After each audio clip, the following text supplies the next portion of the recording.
Good morning, I think we're live. It's Rob and Checkers here in Conroe, Texas. It's about 10:20 a.m. Getting a little bit of a late start today. And we're gonna do our final preps to get off here. And then we'll be out on the lake. We'll be trolling for some catfish. Got a couple of camera malfunctions, but we'll get them fixed up. Okay, so this is my Sony 3000 camera that you're looking at right now. And next we're going to go to let's see. Yeah. Why? Oh, I see. I got to reset something up here. Just take me a second. We'll do this one, and that one.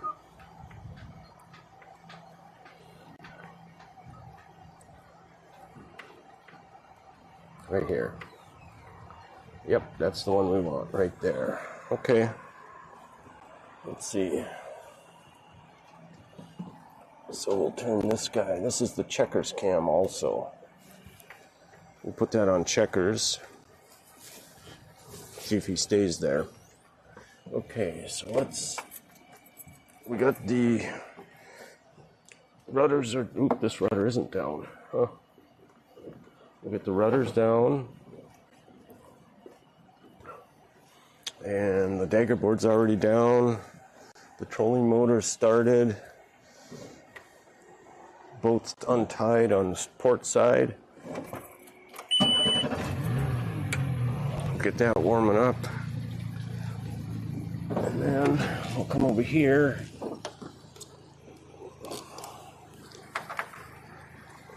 You can stay, Checkers. We'll unplug the power.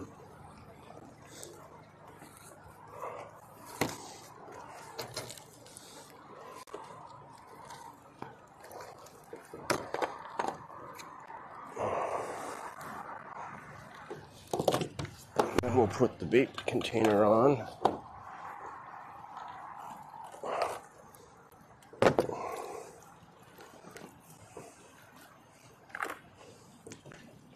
And then we'll lengthen this line a little bit so that it's easier to grab when we come back in.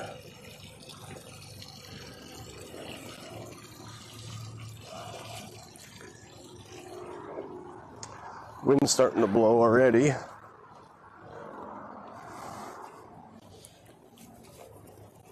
That's good because we want to sail later.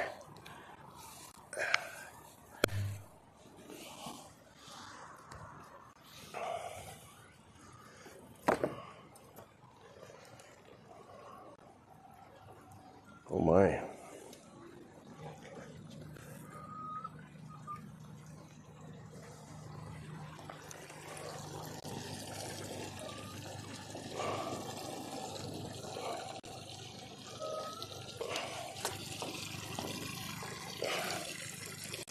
Just like that, so we can grab it with the hook. And let's get the boat straight, or straighter. Okay, Checkers, are you ready? Okay.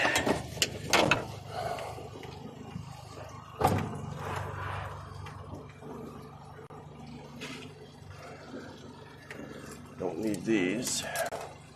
Oh, sunglasses are downstairs.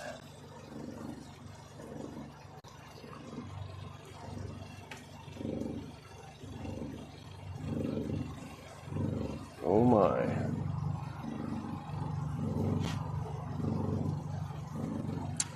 Okay, up there is the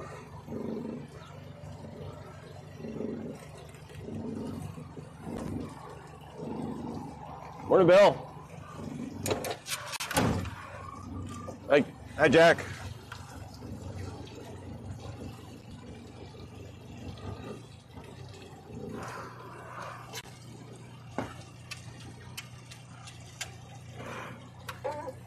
Checkers left his perch.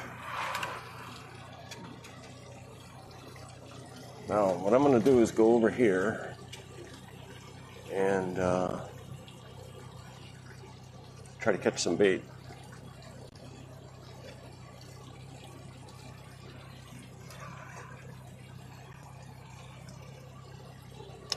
Now,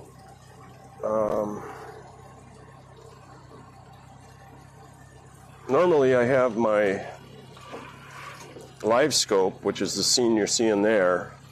I usually have that mounted on my chest with my phone, and I got problems with it this morning, so I got to contact 2 companies. Look at the bait fish here. Oh my gosh. So let's deploy the trolling motor. We'll trim it down first. Oh boy.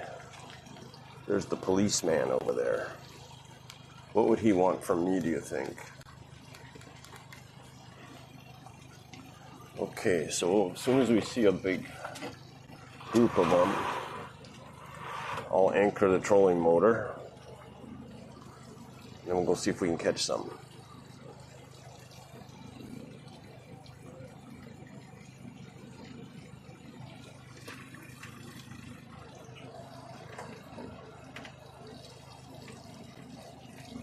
Is that fish? Okay, this is probably a good spot.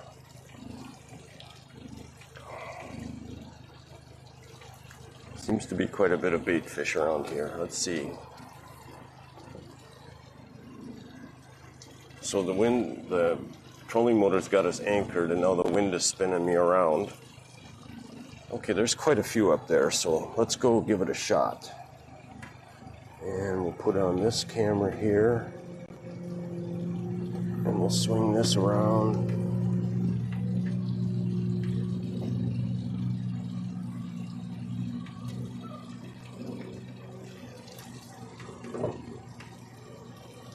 Okay, let's go give it a shot catching some bait. Although there's none here right now. But there's plenty going by, I think.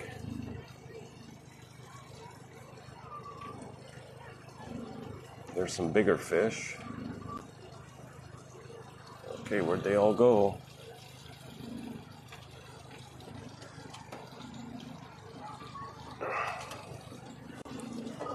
I don't know if that's all bait fish, like up on the surface there like that or not. Must be, because there's a big fish in it. Let's put up the checkers guard.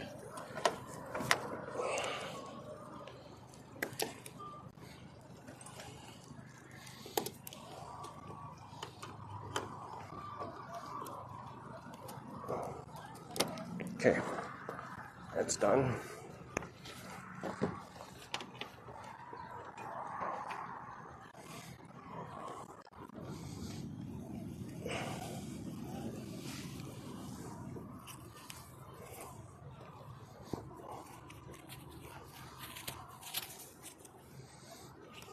Okay, so we'll use 1 foot loops.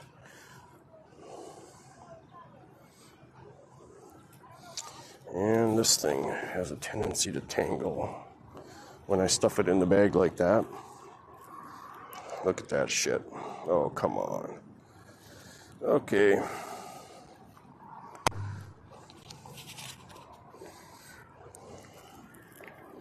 I guess I should untangle this. It's the second time this has happened in a row, so probably best to untangle it before I put it on my wrist. Okay, now we're good. 1 foot loops, like so. You can come, checkers. Come in.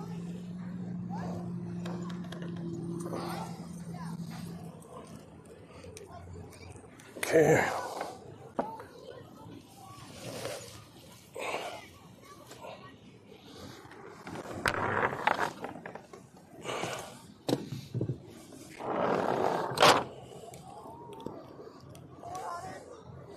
Okay, first we got to get all the twists out of it, like so. Then we'll grab it at 1 foot.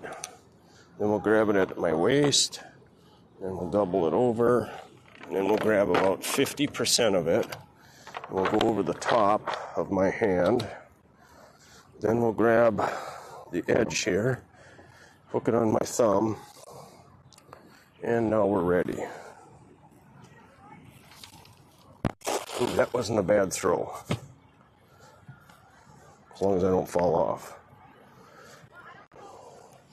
And we'll just pull it up in 1 foot loops again.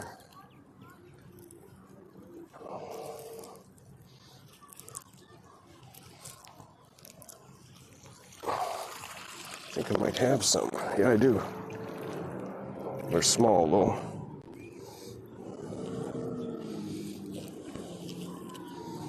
Now to get them out, you just pull this up like so and dangle it a little bit.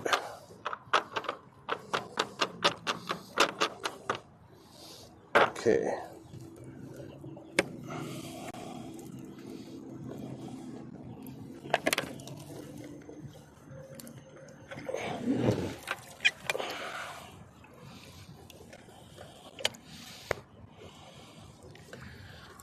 These last 3 are smaller. We'll let them go back.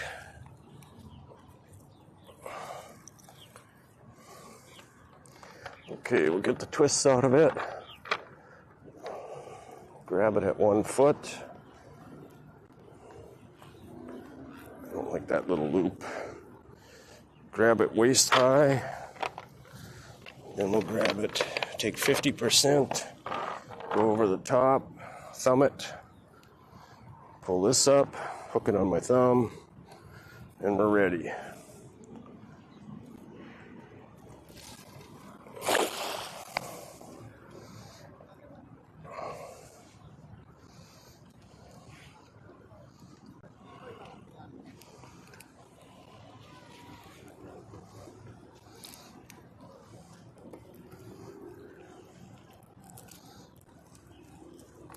That guy's looking at me over there. I wonder if I'm doing something wrong. None that time. We're going to do one more throw. Because really, I'm just trying to learn this. We will use the bait I caught, but... Okay, get the twists out of it. Grab it at 1 foot. Swing it over the top. Grab 50%. Go over the top again. Then grab this.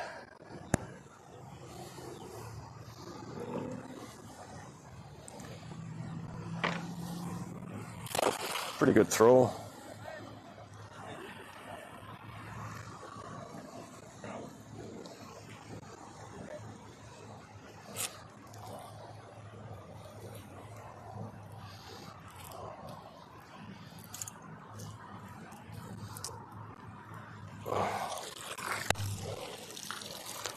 Okay, we don't have any, but I'm just going to go with what I got.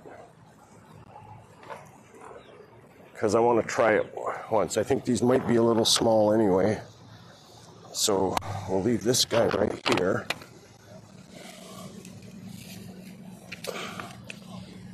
Put the bag on top of it.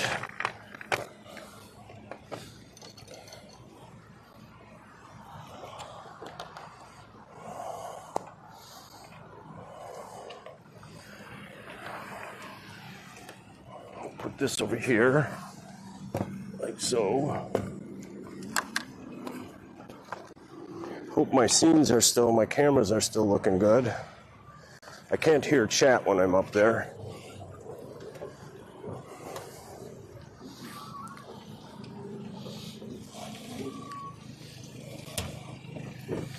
Okay, so the camera stayed good, except for this.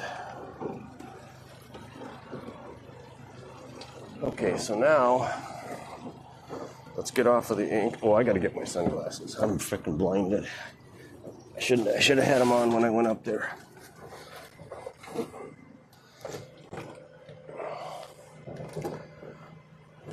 Because now I'm blinded.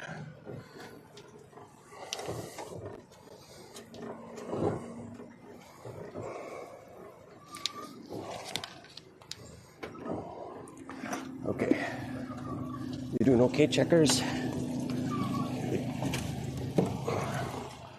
Alright, so we'll unanchor the motor. That stopped. Then we'll go over to where I set up for trolling.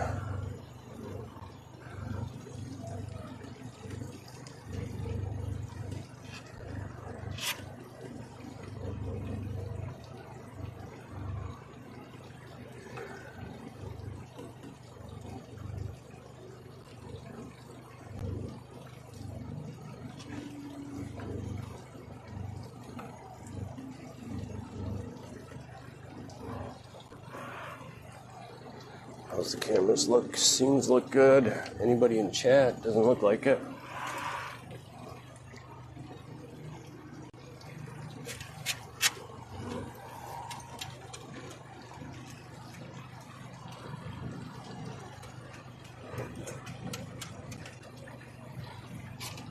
You want to go behind me? You want to go to your favorite spot, don't you?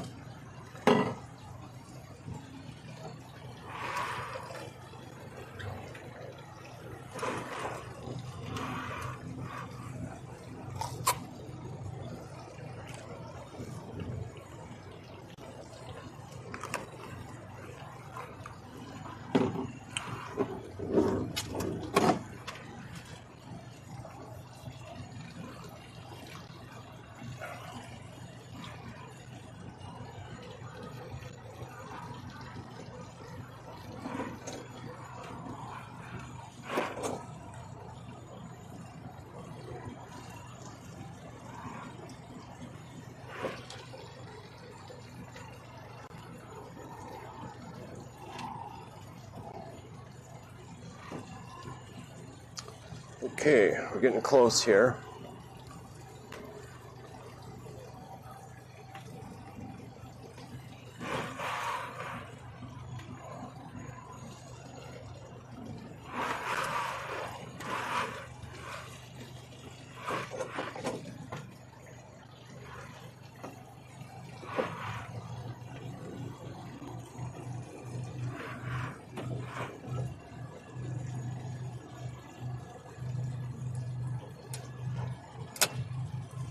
Now this wind is going to spin me while I'm setting my trolling rig up. So I want to get beyond that buoy there.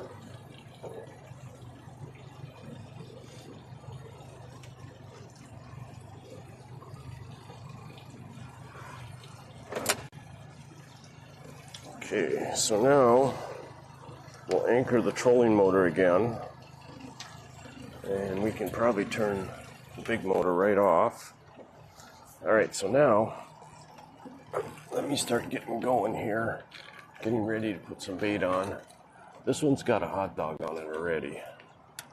That's okay, I'll put a live bait on it anyway. I'm an amateur at this, so the way I set the bait up probably ends up to be wrong. Stupid, maybe even.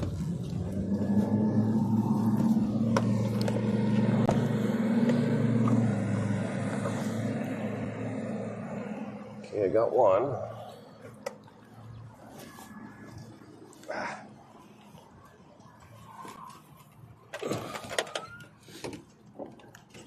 Now I'm going to hook them through the nostrils.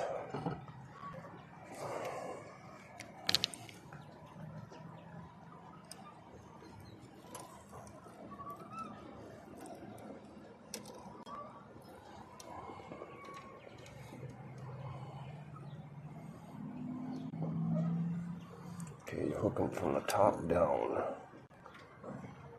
Not through that brain, but through the nostrils here.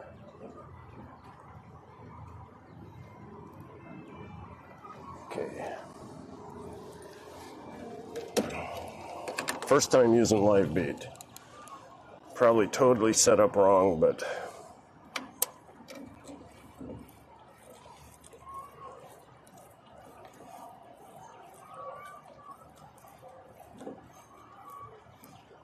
this is holding me, right? Yep.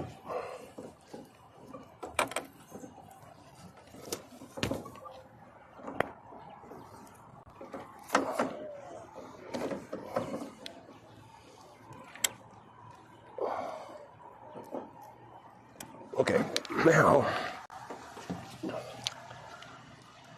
okay, let's get another one.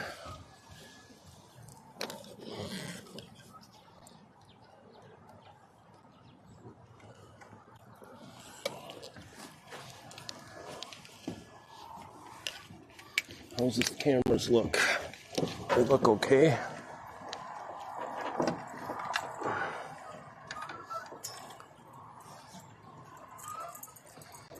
I got this hook a little bit closer to checkers than I would like. And I just snagged something.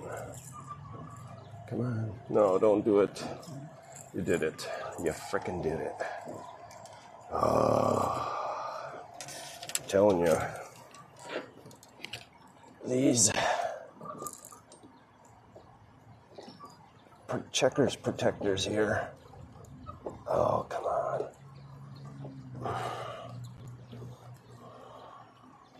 Ow. There we go. Okay. Let's get this guy hooked.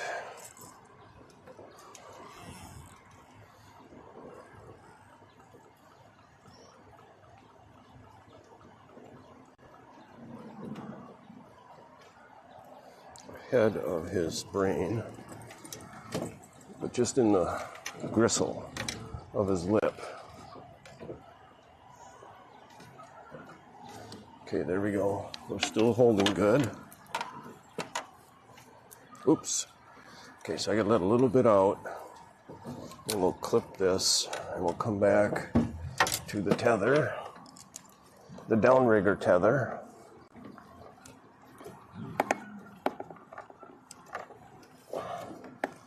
We'll bury that in kind of deep because we got a good chance of catching a really big catfish. The further in you bury that in the tether, the harder the tether holds. Okay, so now everything, no, it doesn't look good. What's on here? Okay, there we go. Now we'll just drop this down a little ways.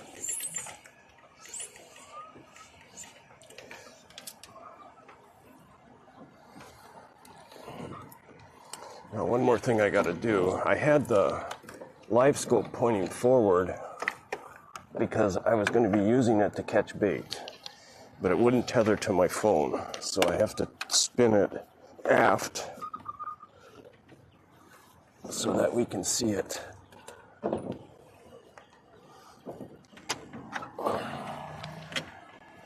So that we can see the ball, the weight, the 5-pound weighted ball. Okay.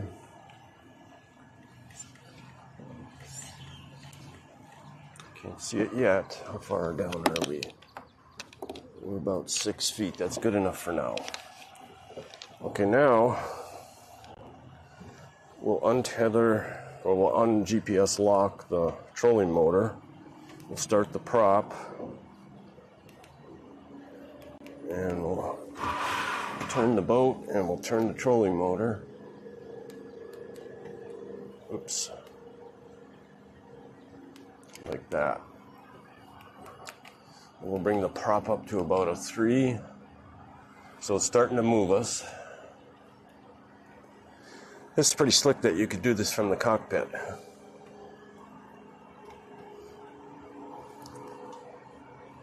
In fact, I'll bring it up to a 4.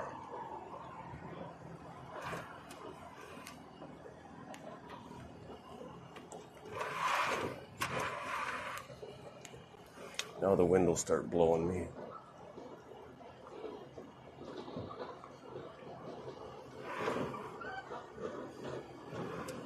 Why is it not moving me? Prop's going.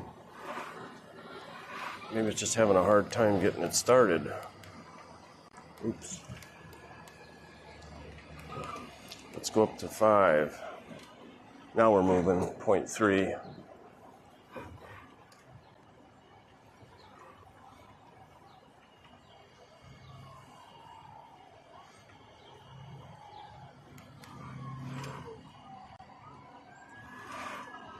.7. Okay, we'll slow that down a little bit. Let's go back down to 3.5. All right, now we can start dropping this ball. Let's get our bait down there. There it is. Okay, so we're at 8 feet right now in 14 feet of water. This guy could probably use a little more line out. Okay, let's see how it goes. All right, now let's change scenes. Go to I don't have the scene I want. This will be good enough for now.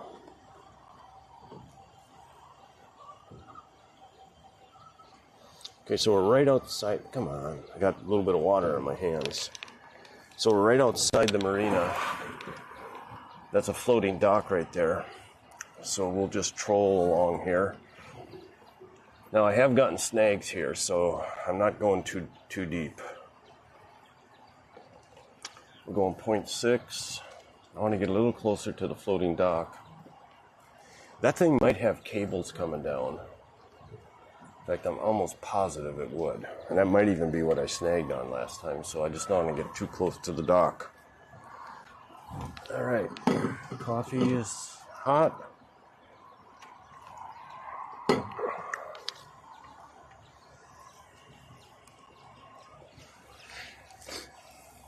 Oh, I see one thing I forgot to do. So what I'm going to do is set the autopilot.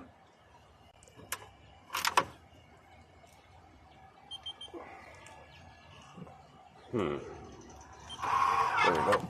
And then I'm going to come up here. I got a few more bait in there. I may want to use them, so.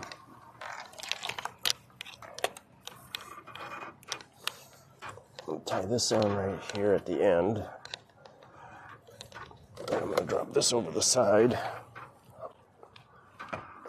Can't drop it very fast because this rope will burn your hand like in a split second. Okay, that's close enough right there. Okay. Whack the camera.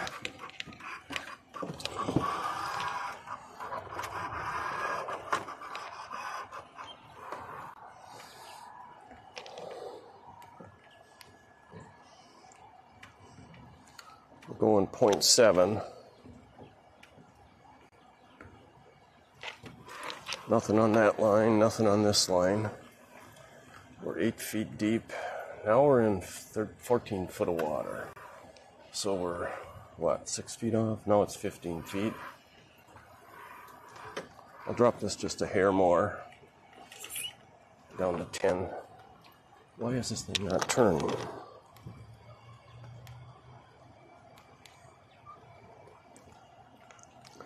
So the trolling motor on my boat doesn't maneuver the best.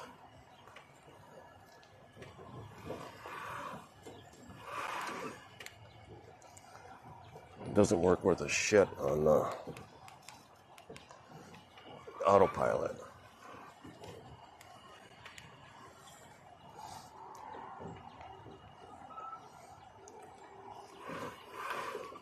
Why is we not moving? I'm up to 6. Takes a little while, I think, for the trolling motor to overcome the wind. Like I lost my direction there and spun out a little bit and started facing the wind, and then I turned towards port again to get us moving forward because we were actually headed for the dock there for a second. And then the trolling motor takes probably a good minute to pick up any speed. Of course, I don't have the prop going real hard. Okay, so there's a fish. Go ahead, bite. Right now. He's up there. Go! Nope.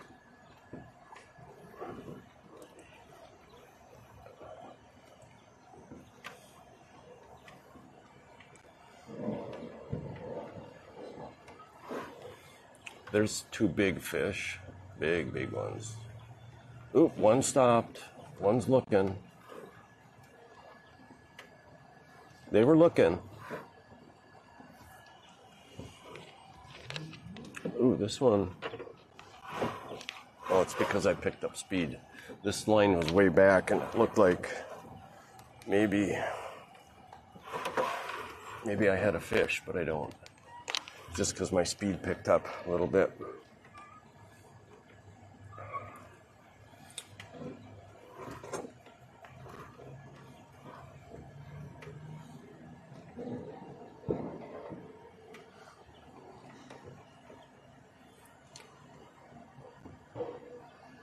Let's turn this just a hair. There, we can see the ball better. That's a 5-pound weight that we're looking at there.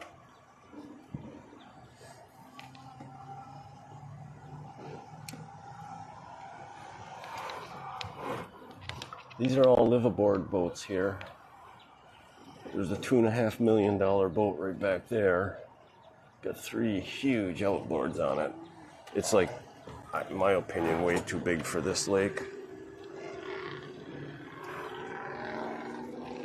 The guy that owns it is a gambler. That's how he made his money.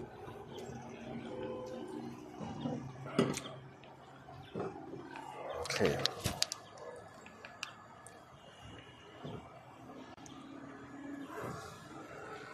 Let's try another view that I haven't done for a while. See if it's any good.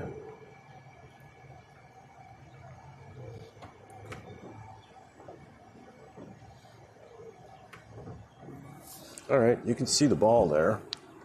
And you can see a big fish go flying by.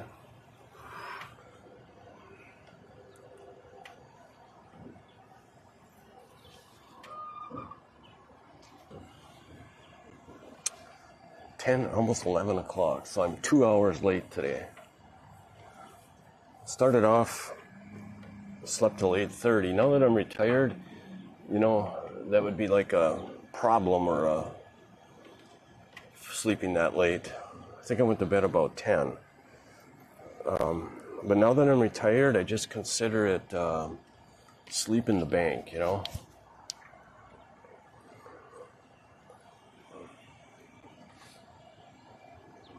If I had a regular, in fact, someday I will have to have a regular scheduled time for streaming.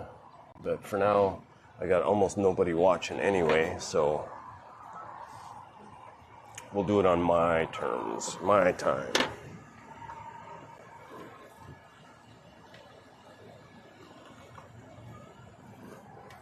So I suppose this head cam generally makes people dizzy.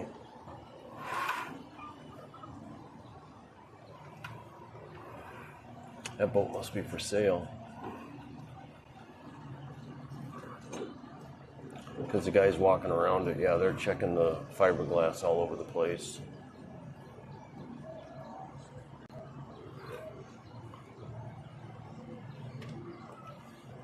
That's kind of weird the way that boat's designed.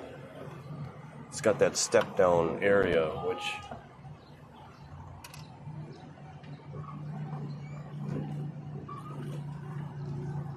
this guy's got the big golf cart, big, probably worth more than his boat. Or maybe that's theirs. That could be a boat broker and a buyer.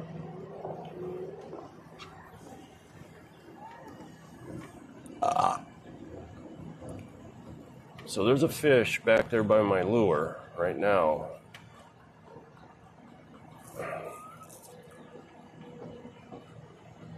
Either that or that's my lure we're looking at, or I actually caught one and he hasn't pulled it off the tether.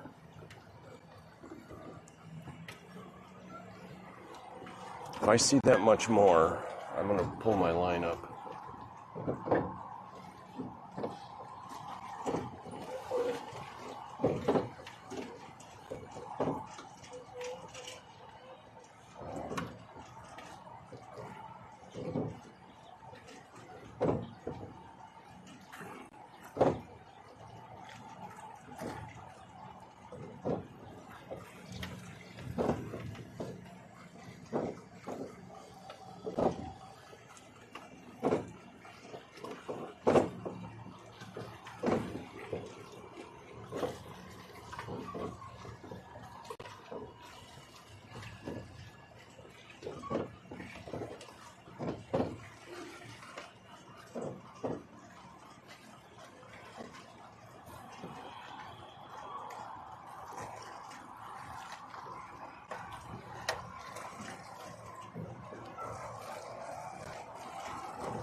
Okay. So the wind is pretty strong today. So now that I'm out away from that dock, I'm starting to turn out into the channel. I'll have to lower my lines pretty soon. Let me just move this live scope back a little bit.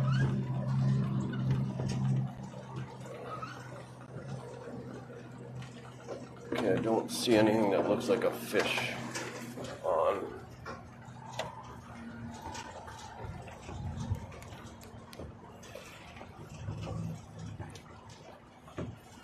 I can smell breakfast.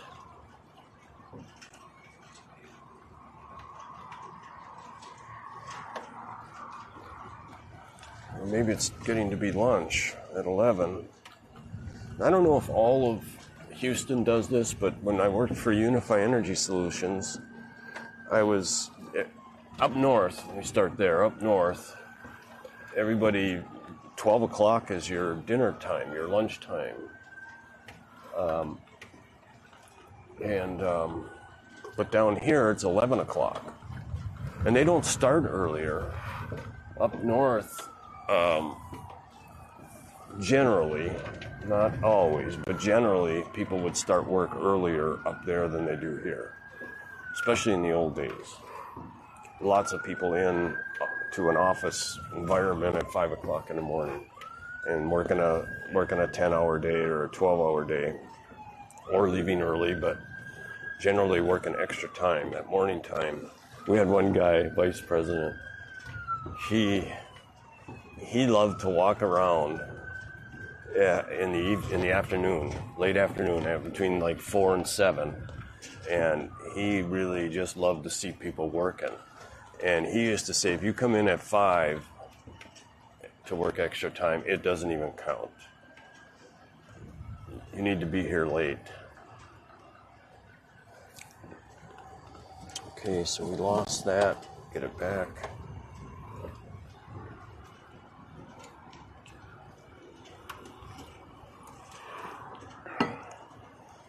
So there's a boat up here,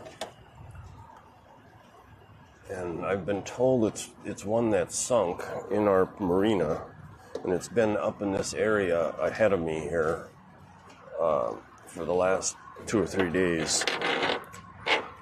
One day it was beached, one day it was tied to the dock, one day during a huge storm, I think they moved it out here and they anchored it out on my port side here during the storm. It was a huge storm. Thunder, lightning, 30-mile-an-hour winds.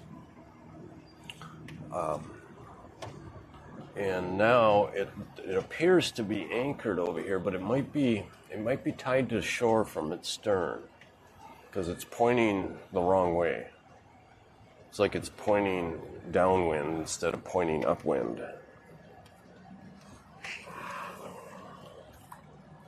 Well, this is our first day with live bait. Well, that's a cool little boat. What is that? Huh. Like a little dinky speedboat kind of thing. Okay, so we're in deeper water now, but I'm only 7 feet off the bottom. No, I'm more than that. So we can lower this line here for sure. We'll lower it down to about 12 feet. So now I'm about 9 feet off the bottom.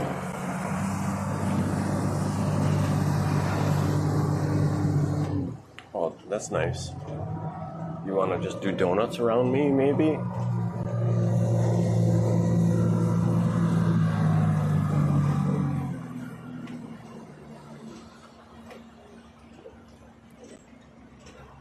Okay, so that's a little dinky. He's got a fish trolling motor on the front. He's almost as odd as I am. He's got a trolling motor. It looks like he's got about that's a bigger motor than mine. That looks like about a 80 or a 90 or something. Relatively small boat. Probably, I'm guessing 16, 18 feet. Okay, let's drop this guy down a little bit. You gotta keep your finger on it so he doesn't bird cage.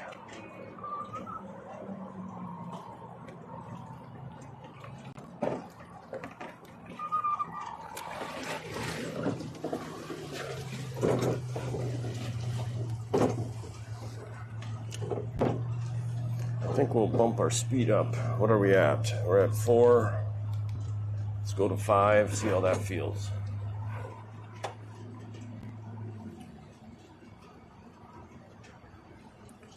Either he's got a stern anchor out or he's tied to the shore from the stern.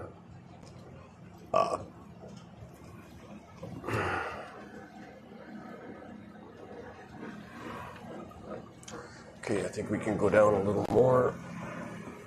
We're at 10 feet, water's 20. I'll just go down a foot, is all.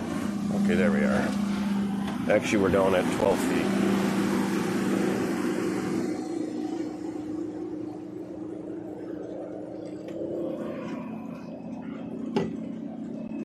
It's a beautiful day again. Almost every day is a beautiful day. It's supposed to rain, though, between 10 and 1.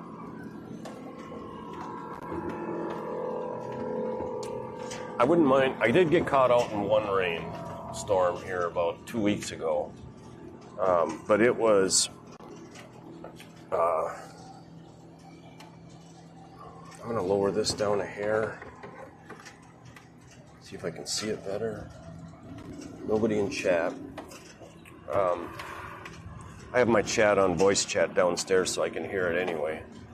But I have so many little bugs and things that I'm ironing out that I don't trust it. So I have chat on my iPad with the live scope.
Now,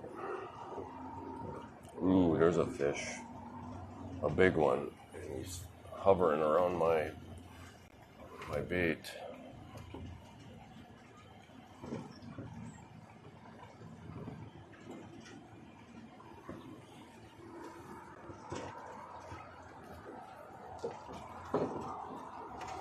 So this is not very productive for catching fish, this approach I'm taking here, trolling. But it's so peaceful and, I like it. I like it more than I like catching fish, almost. Not quite, but almost. Okay, so there is somebody on that boat, and now it's horizontal, parallel to the shore, instead of nose out.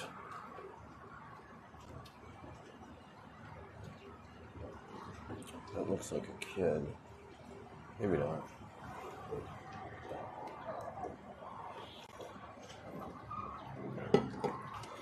There's the water car. No, I wonder if that's I don't think that's really a car, but it's just a boat that looks like a car. Can you see it? To me, it sounds like it's got a jet ski, and it looks like a jet ski wake behind it.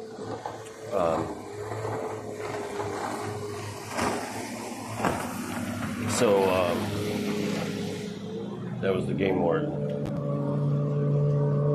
He didn't stop. Anyway, that looks like a super underpowered jet ski with a car body on top of it.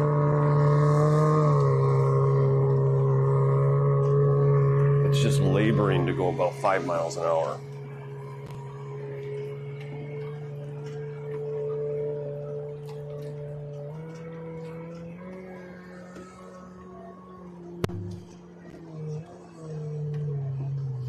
I don't like the way my swim platform is hanging crooked. I'm going to lower this a little bit here. There we go. I just don't like the crookedness. Are you doing okay, checkers?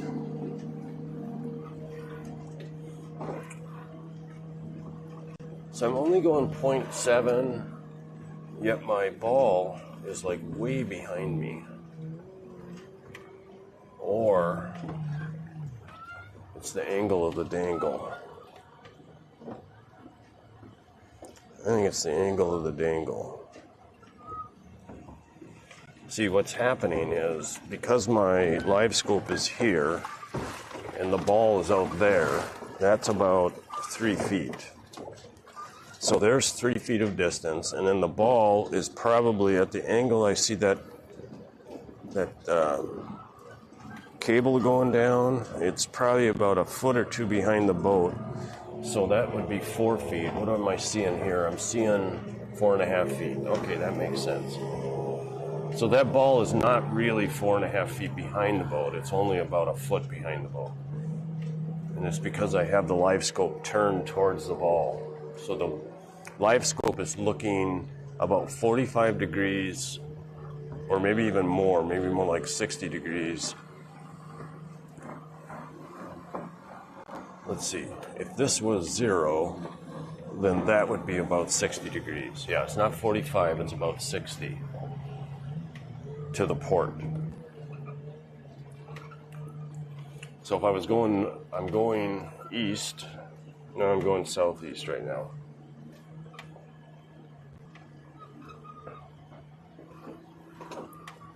So therefore, the live scope is pointed a little bit northeast. Oop. Wish I had somebody in chat to tell me when that happens.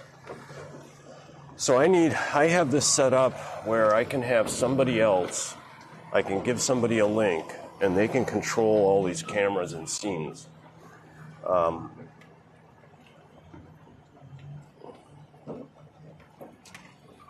So I'm really anxious to grow this channel and get an admin or get some moderator help. I certainly don't need it now, but that whoever is helping can control the scenes also. Someday when I'm rich and famous, I'm going to get a PTZ camera that can be, and I know how to do it. I've already researched it. That, again, a viewer that I give access can control that PTZ camera. So that way, I would probably mount it right up on the solar panel, on the solar arch, and then people can actually zoom in on the shoreline, on other boats. Now the only problem is, there's really only one camera made, maybe more than one, but one that is easily accessible. It's a Canon, and it's a PTZ camera, but it also has image stabilization like an action cam. And it cost just about as much as this boat cost when I bought it. It's over. No, that's not right. It's half the price of this boat. It's a little over 10 grand. God dang it. I'm going to take you off the scene. I'm going to take that chart plotter off if you don't start staying in focus. Stop minimizing. Lots of trouble today with the chart plotter. I was trying to hook it up to my phone.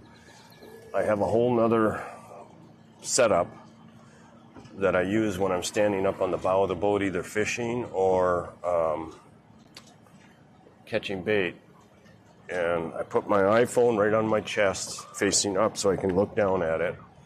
And then I have it tethered, hardwired to a Hollyland transmitter. And then in the box here, in the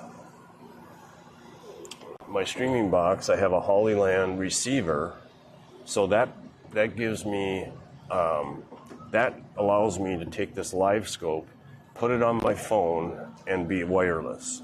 And I can go up to the front. I can turn my live scope towards the front, and then I can fish like most people fish.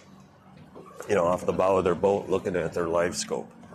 And I used it once the other day. It worked fine.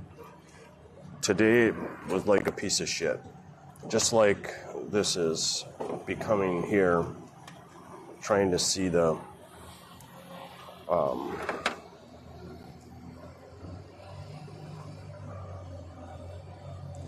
live scope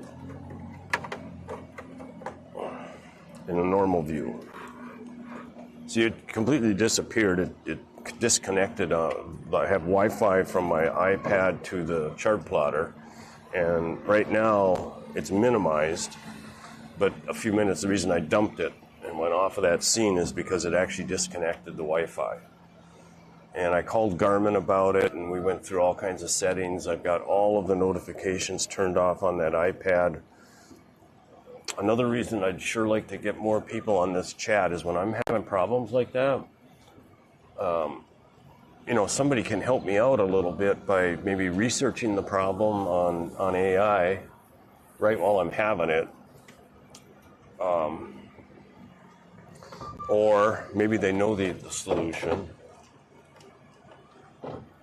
But there's very few people live streaming live scope. I've actually never seen anybody do it, but I asked Garmin if they knew of anybody else doing it, partially because I wanted to talk to them. And one lady one technician that I was talking to that was helping me with a Garmin problem, said she saw one person one time, or heard of one person one time. But she doesn't know who it was, and so this is pretty unique. The other thing that's kind of unique is live streaming from a Insta360 camera, my drone shot up above. If you notice, I have to keep rotating it. I got it on my iPhone here, and it's super weird.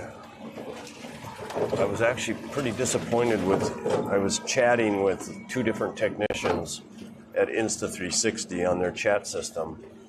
And so if you think about it, if you have a regular camera, and let's pretend this overhead view here is on a regular camera. So what would happen if you turn the camera to the port? I noticed you are new to streaming on Kick and eager to join, but you know you need at least 500 followers on your channel. I can help you achieve this by getting active followers and an audience to join, and if you're already an affiliate, I can help you get verified and earn $1,000 per hour. Let's chat on Discord to discuss Gridwise. Yeah, right. Hey, if you're a bot, then I'm not going to chat on Discord. If you're a person, talk to me right now. See, I even have the chat bot not feature, but I have chat bots blocked on my Restream software. And maybe that when you block them, it only lasts for that particular day or that session that you have on. And then it goes back to allowing bots, because it worked good one day, but I haven't checked it since. And yesterday and today, I'm getting chat bots again. So anyway, so let's go back to the Insta360 camera. Wow, there's a big ass spider, and there's a lot of them. Okay, where are we at? We're at 12 feet. Water's 2.5. Why are you saying that? My other scope says 24. This scope says 2.5. There we go. Now it's popping. All right, so now it's weird. I can see an object. It's probably the bottom. No, it's a fish at the bottom. There's a school of fish that are following my bait. Now near the bottom. They're going at the same speed I am.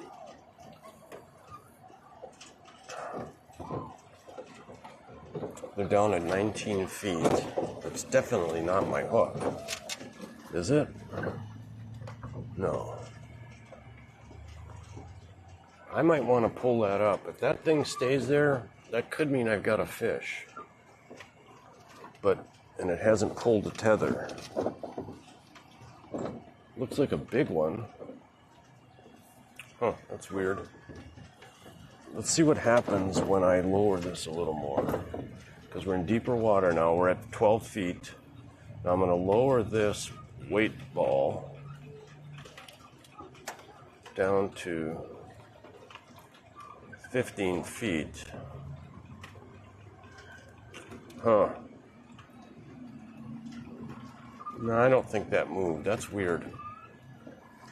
Okay, so back to this 360 camera. Pretend you have a regular camera and you're shooting the top of my boat right now. And then turn that camera over to the starboard side, like over towards shore here. What would you expect? You would expect to lose the boat and starts, it's obvious. It's the way cameras work. As you move the camera, it changes what's in the lens, right? That's the way cameras work. This one is like the opposite. So the camera's on the boat right now, it's stationary. If I turn the boat, it would be just like turning a regular camera, and it would pan towards shore. Oh, you know what? I think I'm ass backwards. I am. That's silly. So if I turn this boat, watch what happens. Okay, let's do a test. I'm turning it towards shore.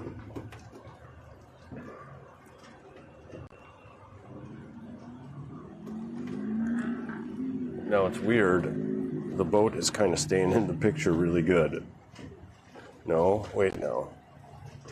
So now I'm turning towards shore, and that camera seems to be going is staying where we were. So I'm right. It's weird. So if I keep turning, that boat's going to come completely out of the picture to the right. See how we're losing it? It's because I'm turning towards shore. The camera is staying where I was. So let's say I was pointed east. The camera is still pointing east, even though the camera has turned. So the internal mechanism, the lens, is staying in one position as the outside of the camera body rotates. So now let's go back.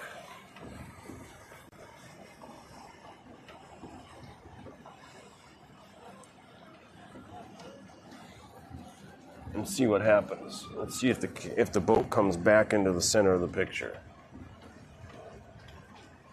And it seems to be. Okay, so that's the opposite of a normal camera. And they say there's no way to lock that lens. So now I'm almost back to where I was pointing before. There's no way to lock that lens so that it turns with the boat. And I said, well, that's weird. First of all, you would think it would be the opposite. It would move, the camera would lens, or whatever the view is, would move with the boat as it turned. And I was getting a little bit dramatic in my chat. I said, well, so that's not going to work very good for me. See, when I'm on the iPhone, honestly, it almost seems to stay in view better, and it's much more easy to control.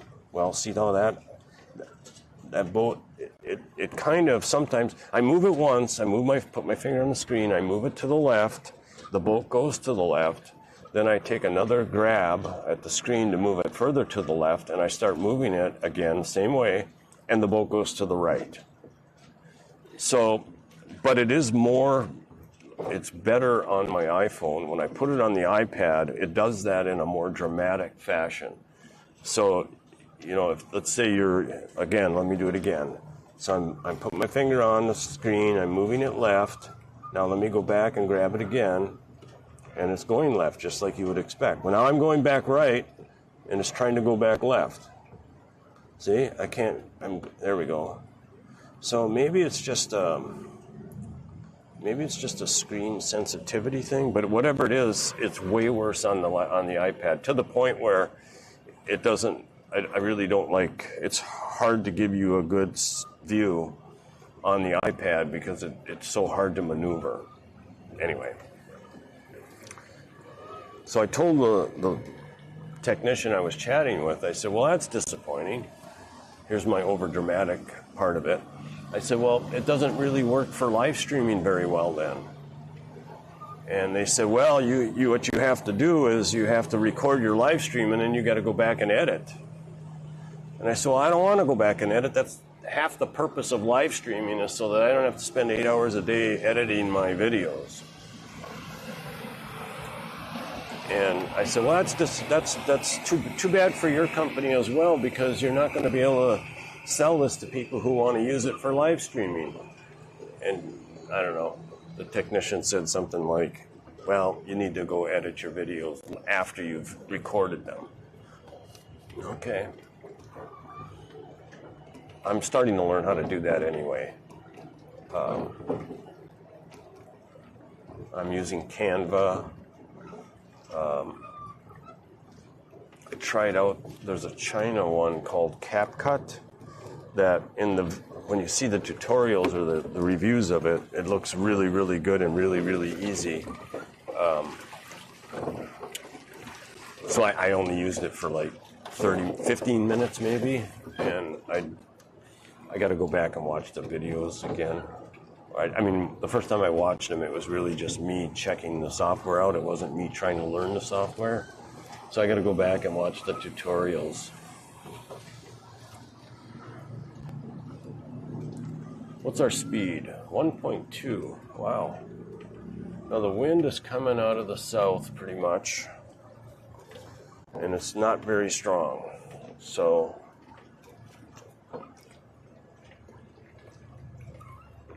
after we get over by the dam,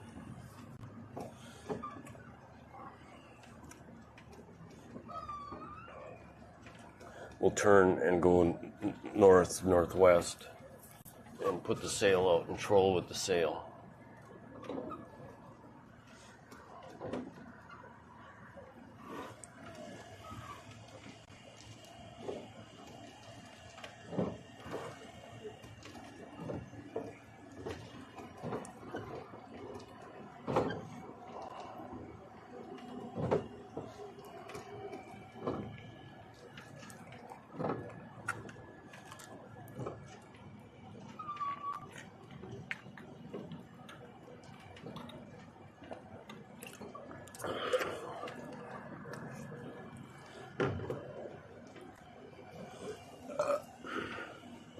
Water still froze, that's good.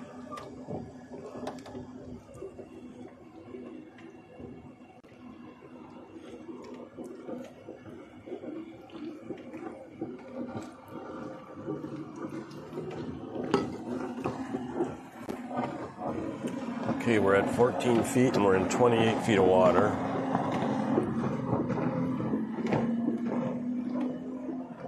So we'll go down a little bit.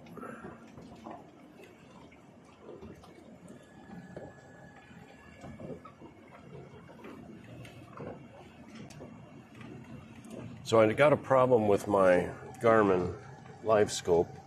I'll show it to you here. So notice how the bottom of the lake is slanted. It's not really slanted. It's the Live Scope doing that. And I tried adjusting it yesterday. Well, first of all, it was always nice and horizontal. Or if there really was a change in depth, it would show it. But now it's like, and it'll vary. Maybe a little while later in the stream, you know, what angle is it at now? Like a 5-10 degree angle or something. later on it might be up around 15, 20, so it changes even.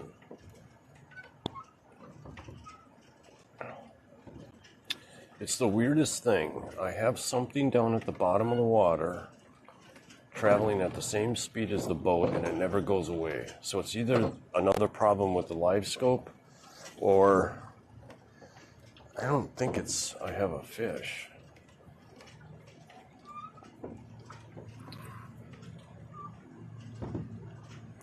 I just might bring this thing up pretty soon though to check, because it's always there.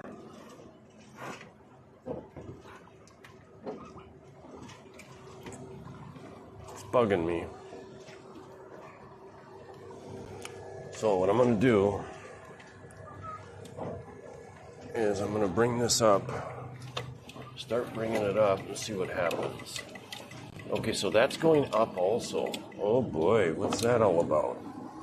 Let's pull this in. That's weird. It could be I have a fish and it never broke the tether. Because this is coming up with it. We're definitely still tethered.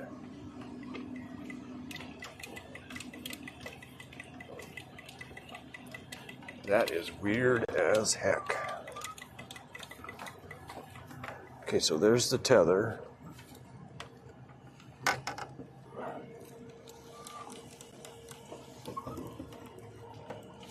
Let's pull this in. Doesn't feel like I got a fish.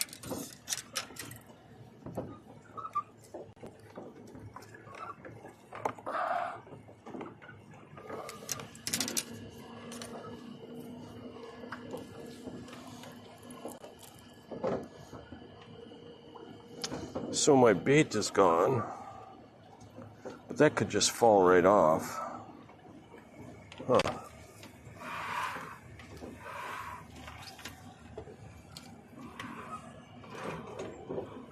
Let me see if I get any more, another one on there.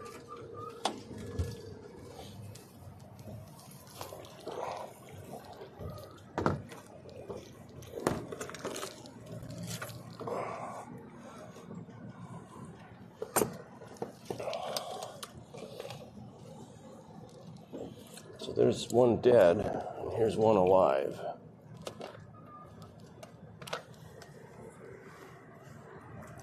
So I really don't need to put that back in the water. And I don't even know how alive this one is. Putting them on anyway. Whoa.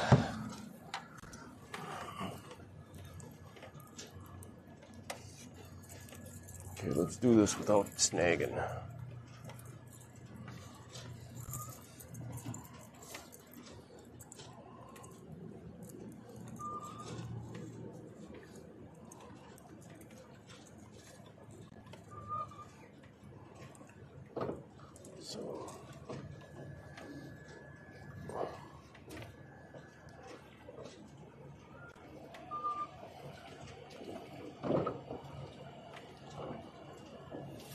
Yeah, that's not on there very good.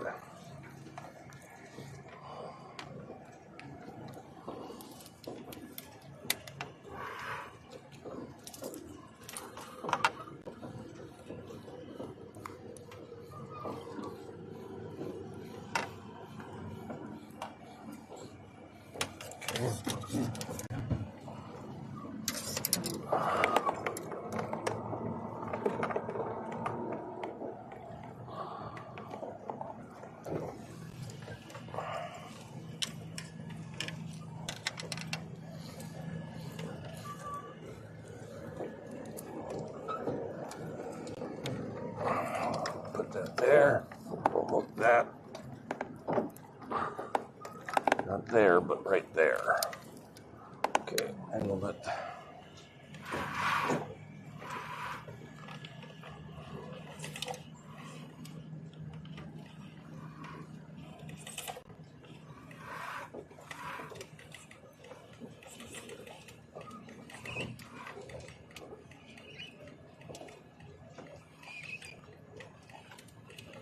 Okay, I can see something. Let's turn this a hair.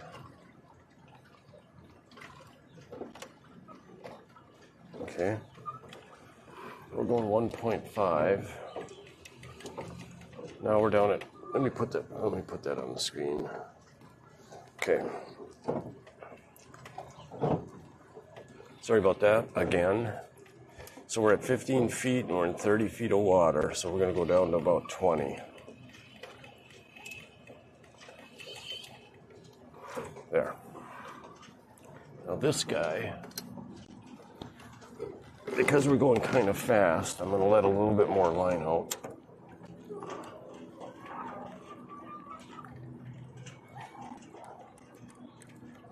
I got this line heavily weighted, probably 3 ounces.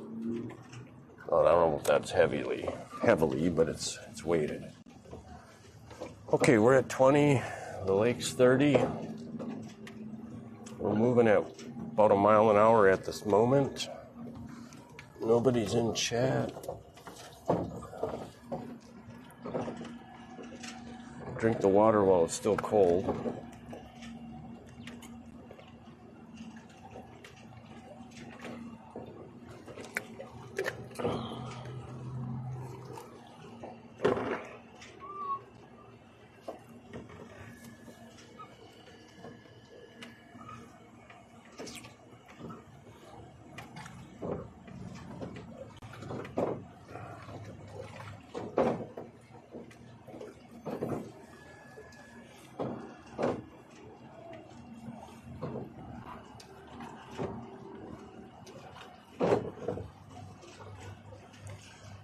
Okay, so today we have a couple of successes. One, caught some bait, live bait.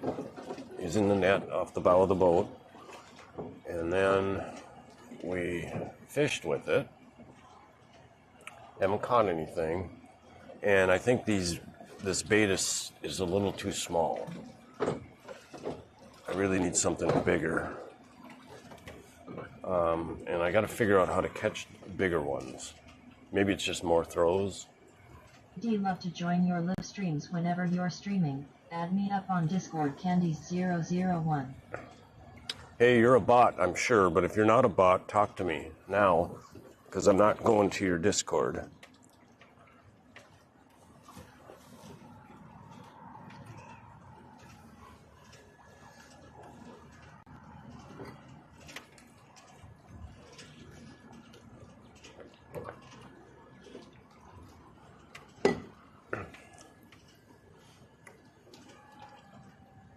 So this is like a finger of lake. That's a peninsula, because there's another finger on the other side that goes out to the west. This one goes west. And then up ahead is the dam. This lake is, I believe, 25 miles long. I'm not sure about that. I need to... You know what I'd like to do? It'd be really cool. Is if I had a command, if I could voice command, if I could have my chat or my stream connected to AI, and then whenever someone has a question, it actually does an AI search and comes up in chat. That would be kind of cool.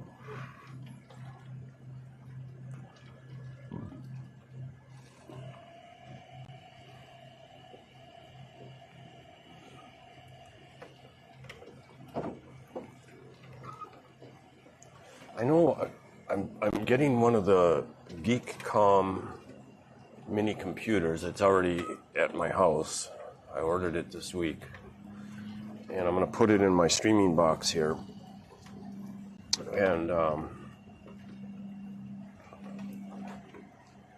32 feet of water. There's some big fish down there around my lure. Anyway, I'm going to put that GeekCom computer in my box here. And then I have more versatility. I can use an OBS scene In fact, I could have it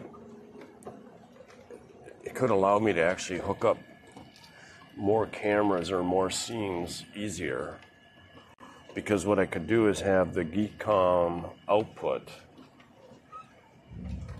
have it like so the stream would be like a second screen, so I could stream the desktop of the mini computer.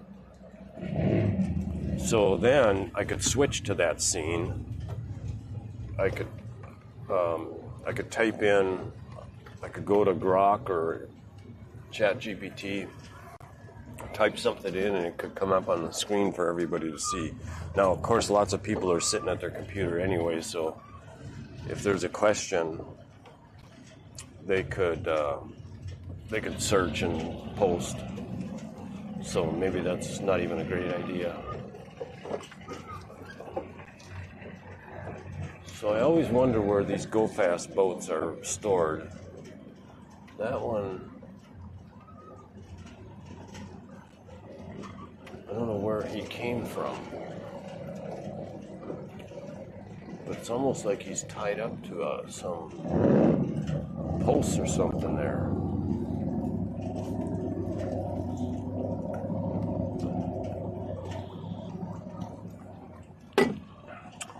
So I know they're loud because their exhaust is probably above water. But even, I think it's because the sound carries so much better on the water than it does on land.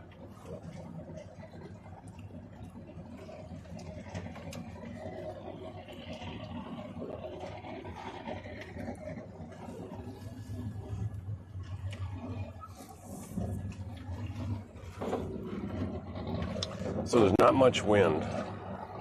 So I might do something different today. I might go in closer to the dam. There's some buoys that you have to stay outside of, but I think I might want to troll across that. I'll go to the southeast corner and then I'll start heading, what would it be, north, just about north, I think. Maybe a little northeast.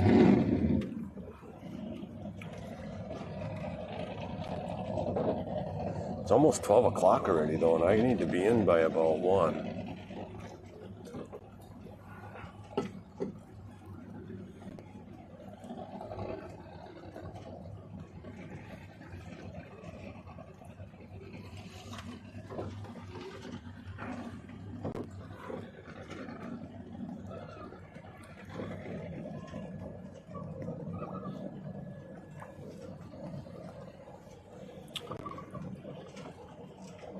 I don't know what the temperature is, but I'm going to guess it's 85.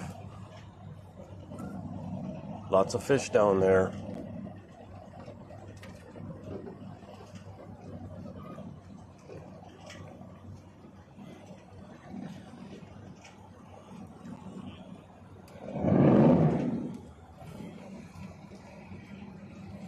So there's 2 boats over there. One is clearly a go fast. And the other one looks more like a wakeboarding boat.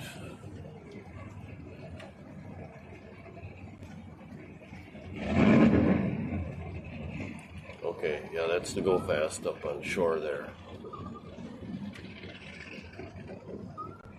So I wonder if their throttle, like my throttle here, is kind of hard to move, and I wonder if they got a foot pedal. I doubt it. It'd be unsafe. I'm telling you, we're in a bunch of fish. Can you see that? Why is that not moving? We're in 33 feet of water.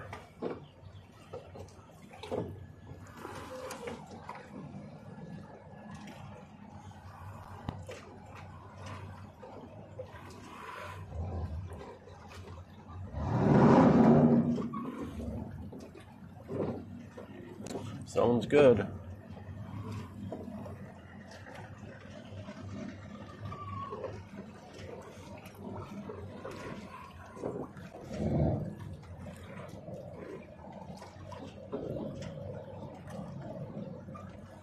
There was one yesterday with 2 outboards. At least that's what it looked like. And it's the fastest boat I've seen on this lake.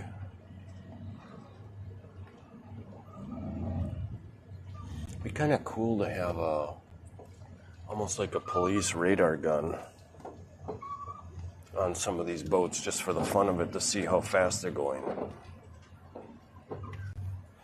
I'll have to look that up. It wouldn't be worth a whole lot of money, but... and it would have to work at a pretty long distance for it to make any sense.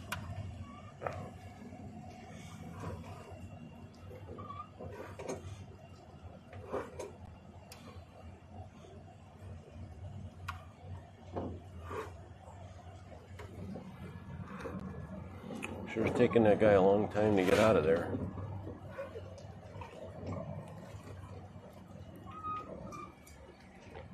That's campground.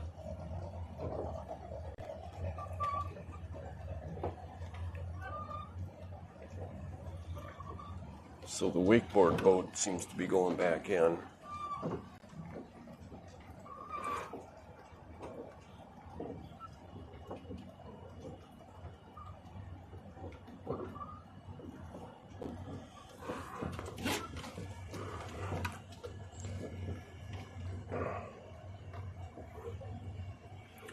Could try something else. There seems to be a lot of fish down there. Why don't I change scenes?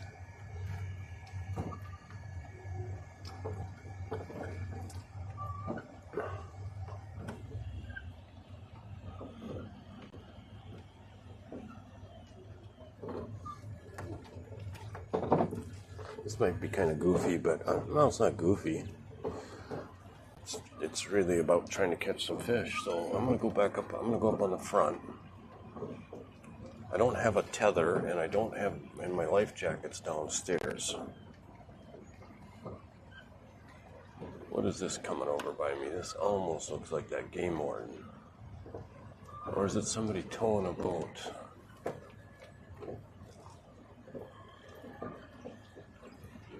Don't be bugging me now.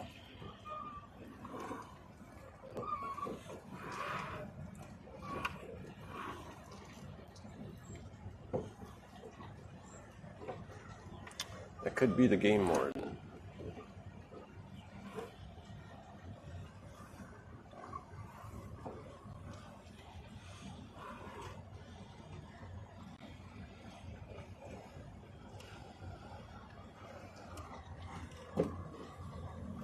Yeah, it is. Some version of one.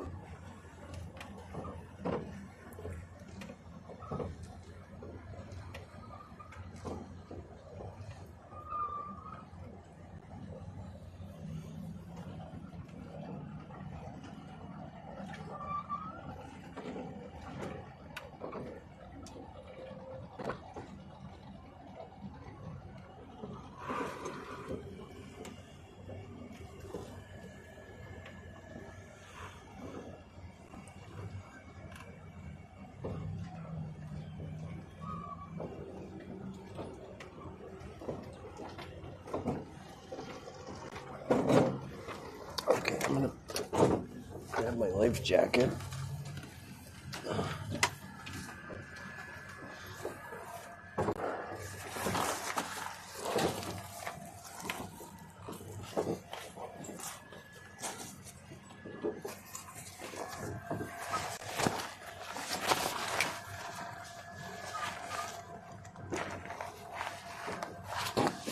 And then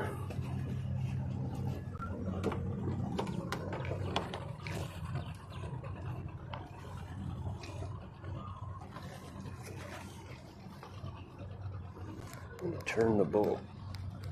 Oh, that trolling motor isn't responding. Don't tell me. There we go.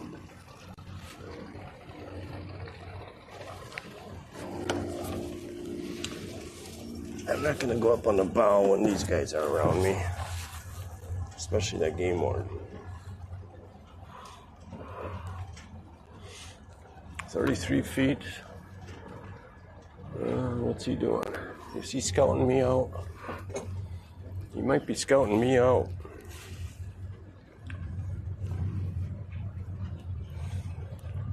Test. Audio's still working.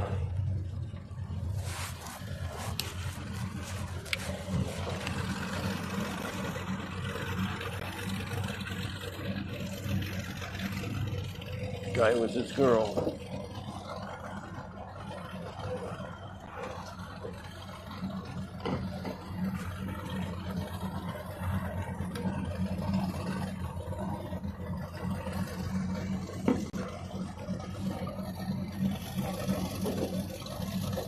Look at the wake, or not the wake, but the roost. Wow.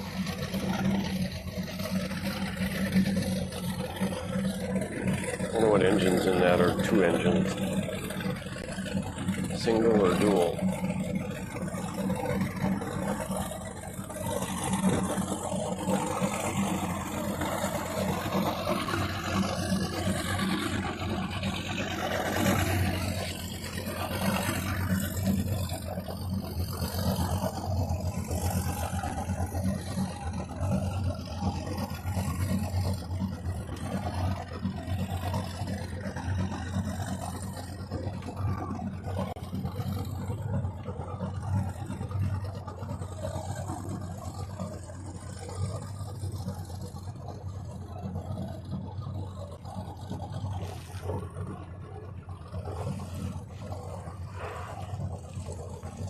"34 feet, we're at 20.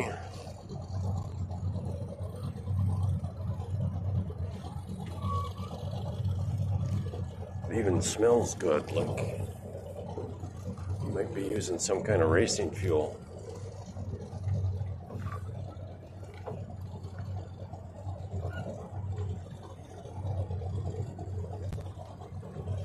Where the wind is picking up a little bit.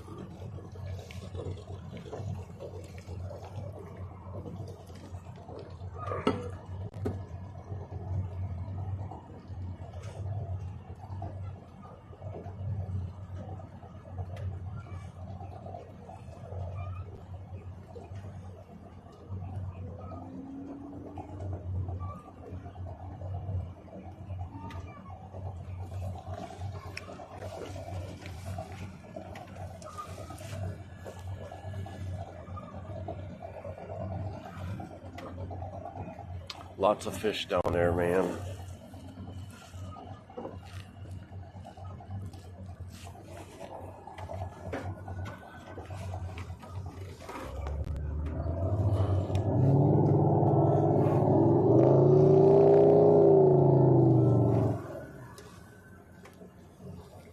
It's getting shallower, so I better cut it away from shore a little bit.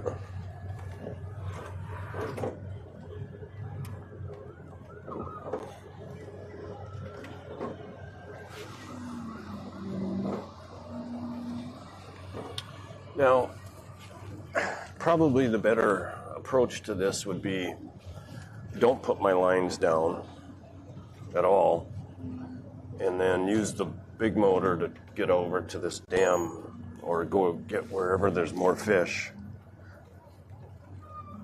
And there's always boats over here, so this got to be a good spot. But anyway, get over here faster. Then drop my trolling lines and maybe troll and cast all the way along that dam.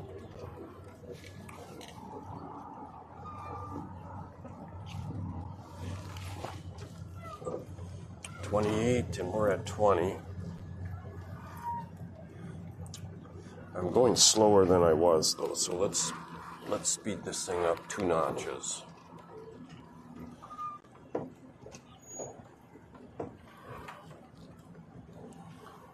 So that constable or game warden or whatever he is, he's kind of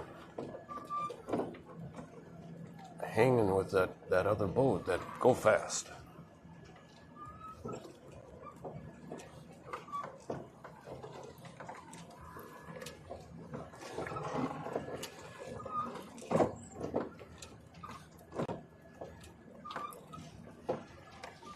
want to come up a notch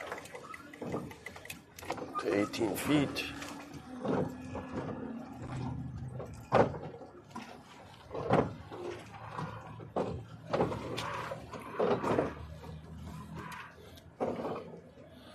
Going 0.8. What am I at? I'm at, God, is that hard to see? I'm at 6.5 now.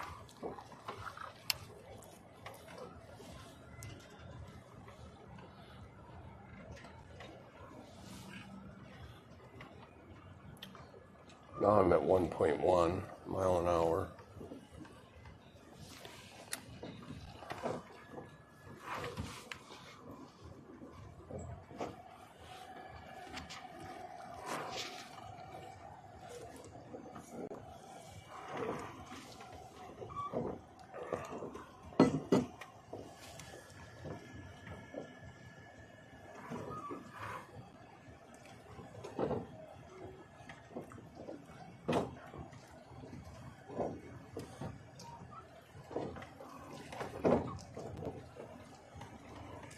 So that Go Fast guy is back working on his motor, looks like.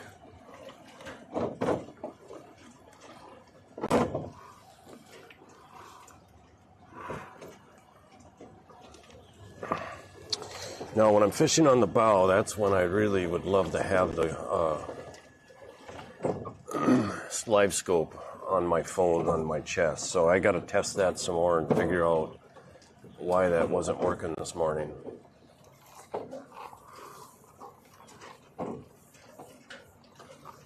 Okay, let's go down a little more.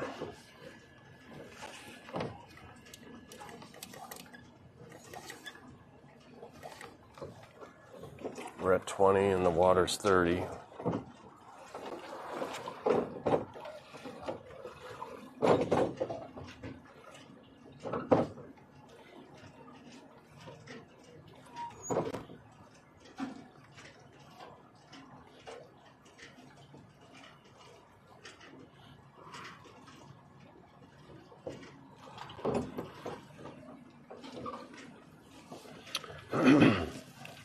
So when I was looking at boats, I was originally I was looking at some bigger catamarans and like a 30, I think I was looking at a 34 or 35 foot. Oh, not a Macgregor. This is a Macgregor, but starts with an M. Sounds like Macgregor.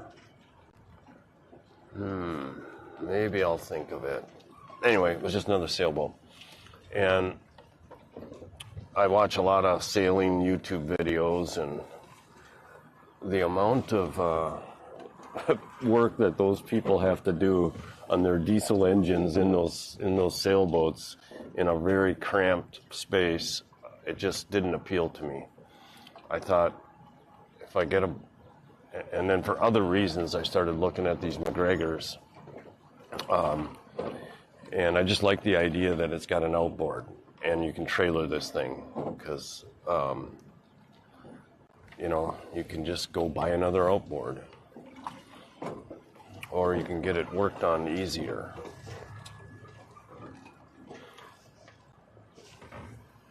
Okay, we're still at 30 feet. I've never come over really super close to this dam before.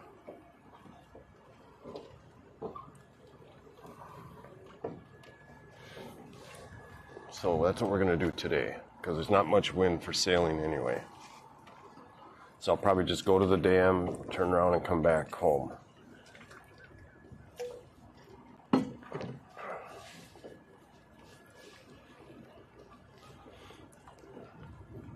Well, to the marina. Home today, at least. Oh, you know what? I did not tighten those screws and they're going to fall out. On my crossbar there, when I mounted this motor, I moved that crossbar up a little bit. And I forgot to tighten those screws.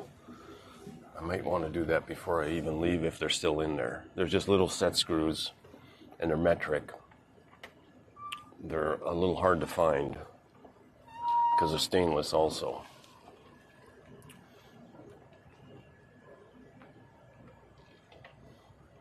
So the guy is not working on his motor now unless he's down under deck. No, he's standing up by the drivers there.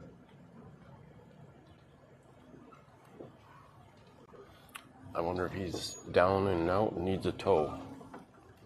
There's Towboat US on this lake somewhere. I see them every once in a while. I have a membership to that. Ooh, 24 feet. It's come up to 15. And I can see my line going backwards, so we'll pull that in a little bit. How about this guy? Ooh, it's getting shallow pretty fast. Okay, that's far enough back. That is nowhere near the bottom.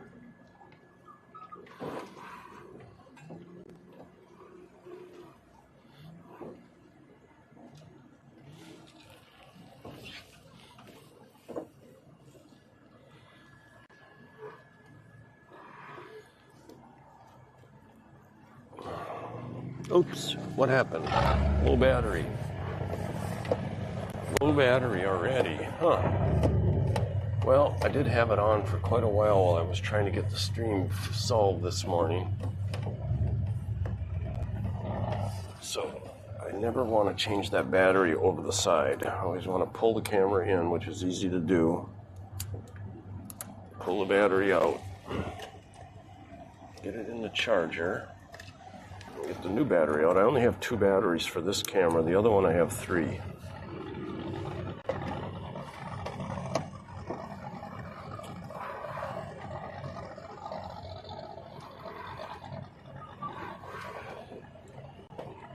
That is not shutting properly. There it is. Okay, camera on.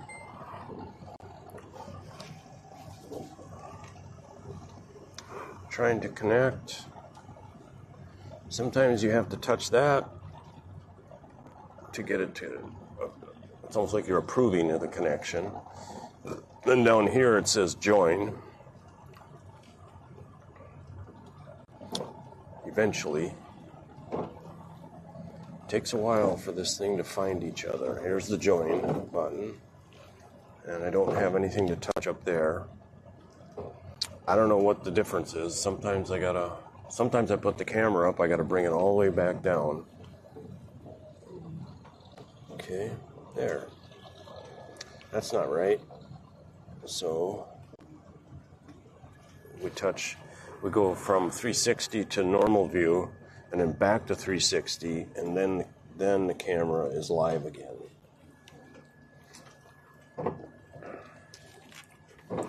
"22 feet of water, 15 foot of hook."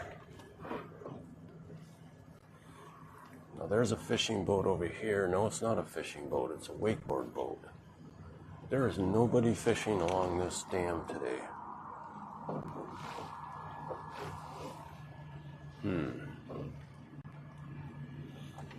Maybe it's not such a great spot.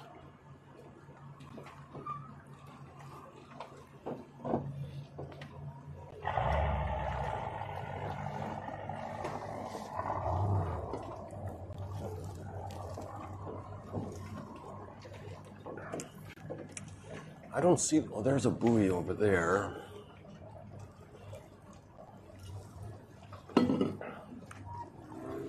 Okay, so what I'm going to do is I'm going to go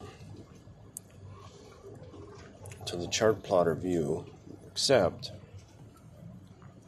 I'm going to take these sunglasses off, put my regular glasses on, and then I'm going to close that, and I'm going to go to charts, split view. No, don't fuck with me. Just give me the chart.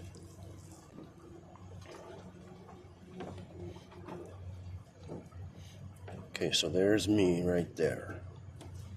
Or let's say that's us. Now, I thought I thought this showed buoys. We're on the fishing. Let's go to navigation.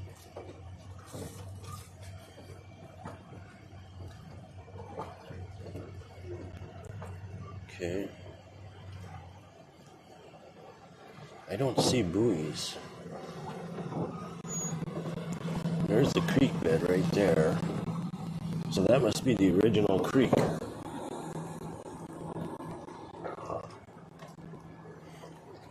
How deep are we? 24 feet.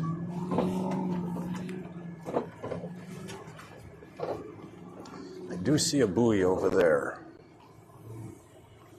Maybe.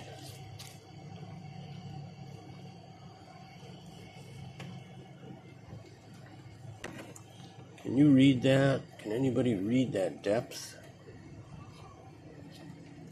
There's the creek bed. Where am I? I'm way over here. Okay, so there's a bump.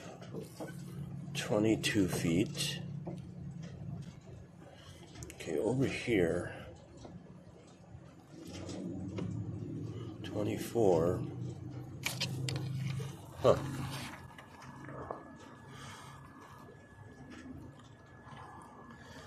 So my thought is that when I get good at this, I can kind of follow like right here where there's a ledge. Can you see that? Probably not. But anyway, there's like a ledge going like this. And if I trolled right down that ledge,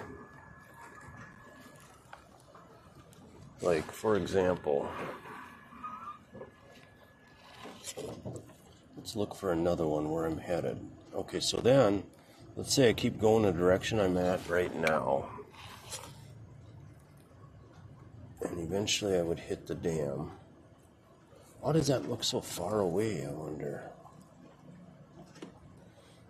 Anyway, I'm coming up on a ledge that would probably be really good for fishing. Well, I see nobody fishing here today.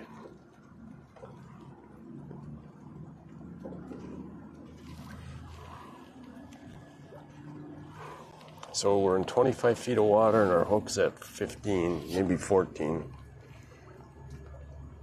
We could go a hair more.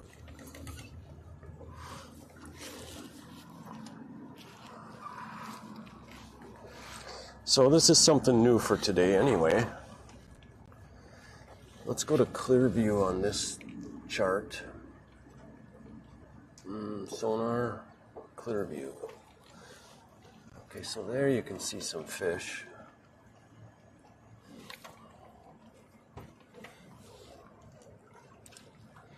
Okay, I'm getting blinded again. So let's put this up.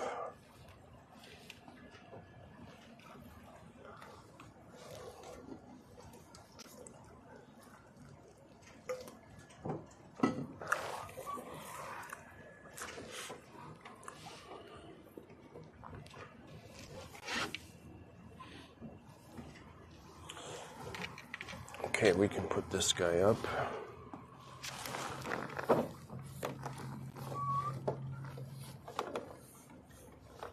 Don't hit the solar panel with the lens.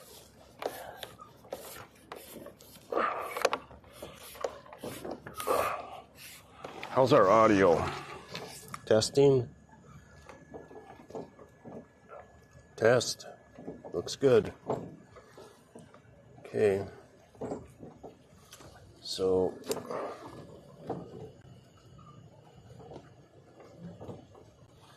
there we are, that little triangle arrow. See, on the chart it looks like we're a long ways from the dam, but in real life it looks like we're really close.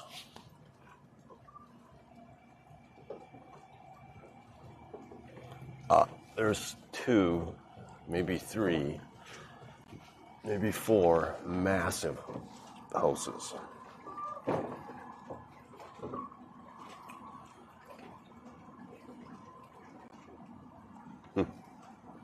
Wow.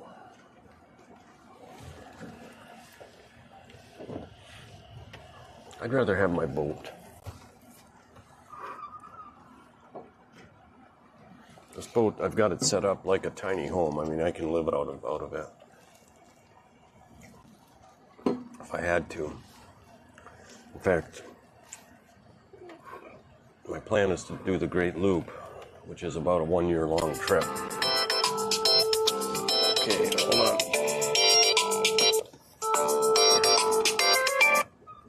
Hello. Hello.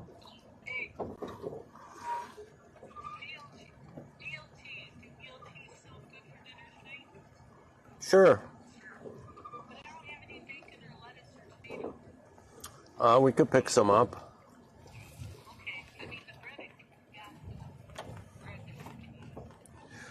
Yeah, I think there's another loaf. There might be another loaf in the freezer even.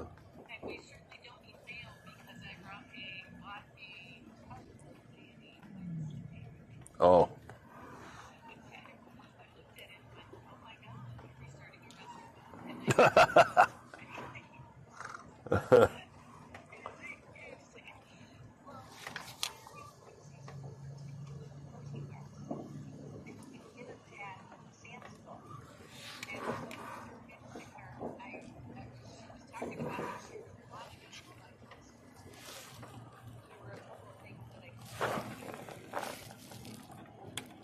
Mm-hmm.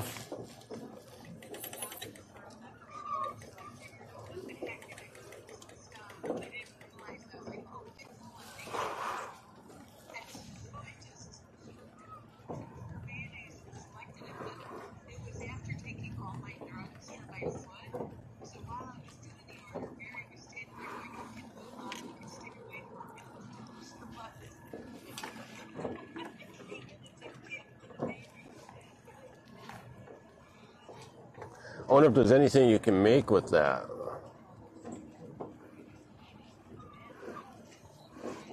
Oh, no?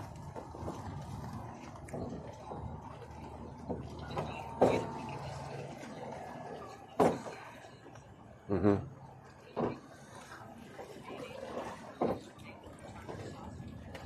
Well, Corey eats a lot of tuna, and what he usually does is put olive oil in with it.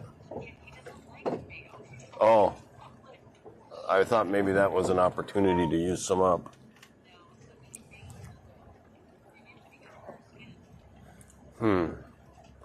We got enough things growing in the tub already.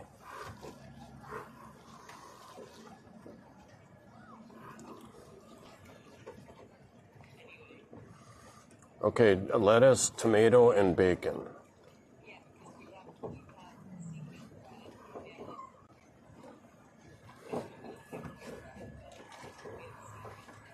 That's fine. I could have some tomatoes ripe out there, but there'd be small ones, and as soon as they get ripe, the bigger ones, in fact, as soon as they turn orange, the birds get them. Like,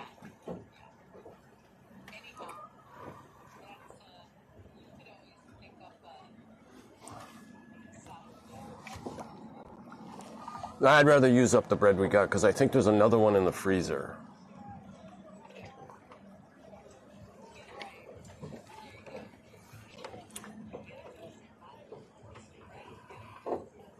Yeah, in fact, why don't you check and just make sure we got enough bread. Okay, bye.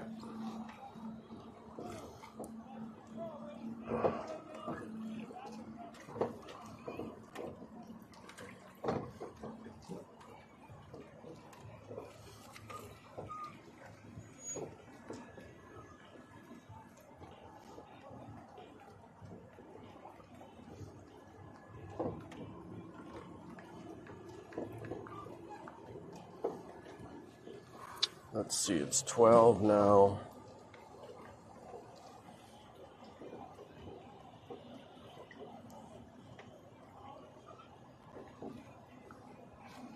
Can't decide whether I should have Corey pick me up at 2 o'clock or 2:30. Or 2 o'clock or 3 o'clock. I wish I had people in chat that could tell me. Oh, I lost my camera, so we got to decide. I'm just going to say 2:30.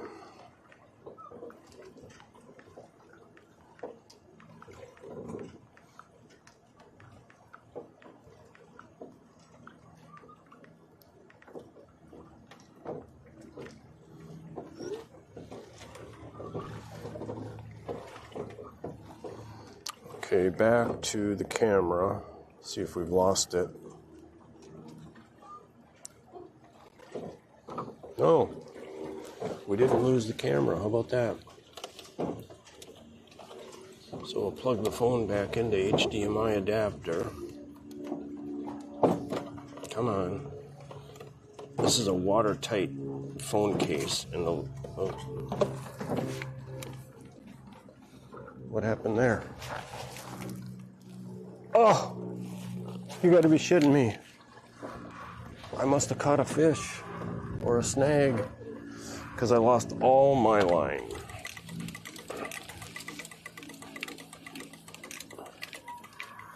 Okay, well, that's the end of that.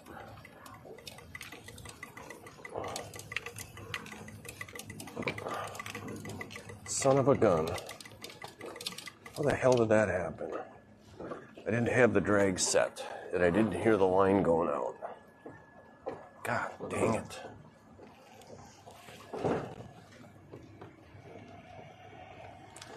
Well, that's a shame.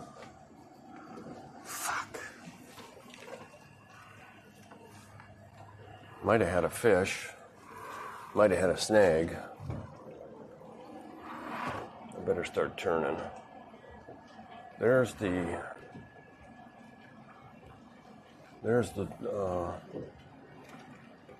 pylons over there.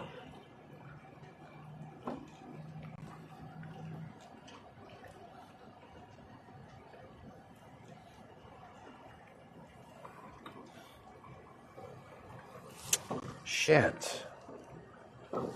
That pisses me off.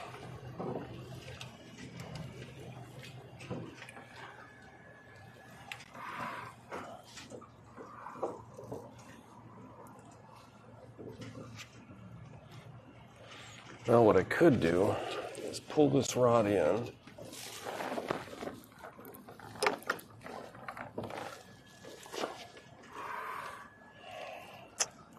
Dang it. Oh well. I wasn't paying close enough attention. I was on the phone. Okay.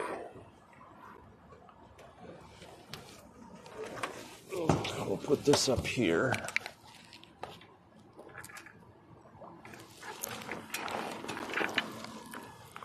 And the next thing I'm going to do is I'm going to pull this one in, and we're going to put this one on the downrigger.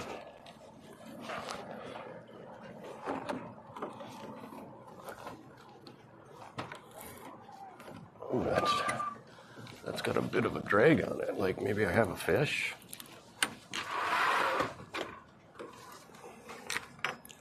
We're getting fairly close to shore here. I might have a fish.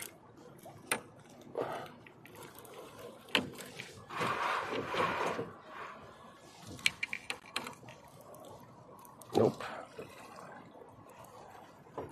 Nope. I wonder if it's tangled on my tip. No? Just hard to pull in. Now, one thing that's kind of hard to do is get this pole on the other side of the boat.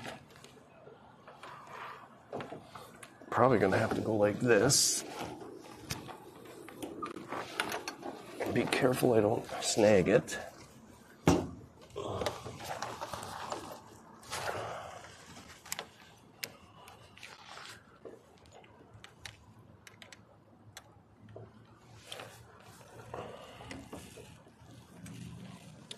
Then go like this.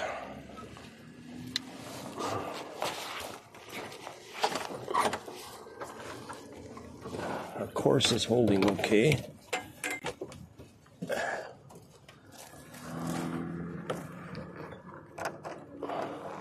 Okay, this is kind of a pain in the butt, but it's okay.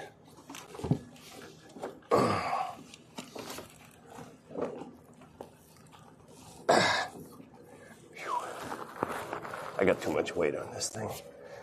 I don't need this much weight for, definitely not for the downrigger.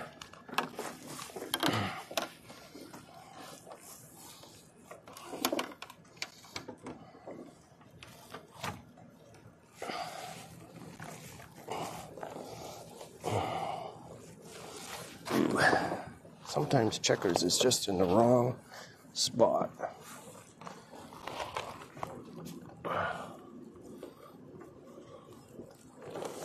There, got the tether. How's our course? Fishing poles in it.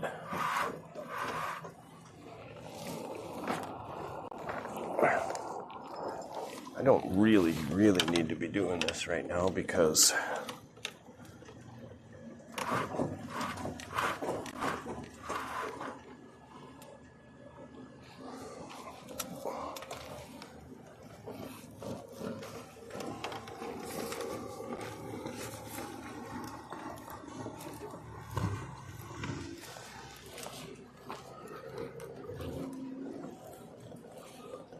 now, come over here,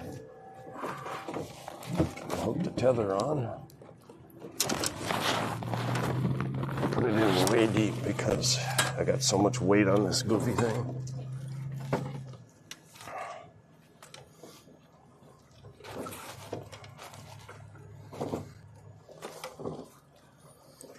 Did a bird cage. This reel will bird cage really easy.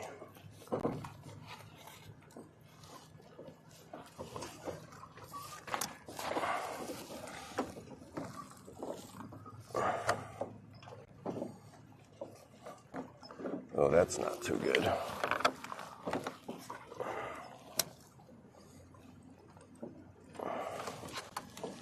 Okay, let's drop our ball.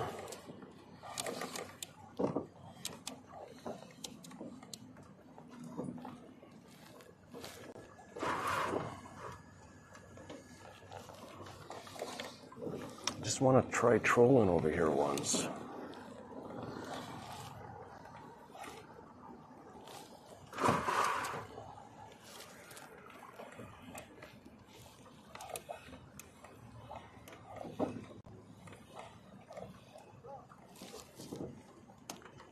Let's see if we can find it.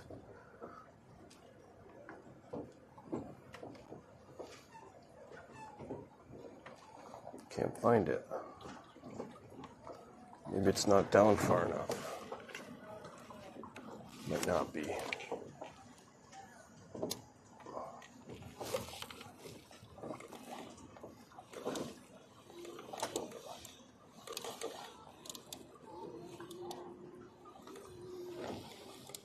There it is. 10 feet.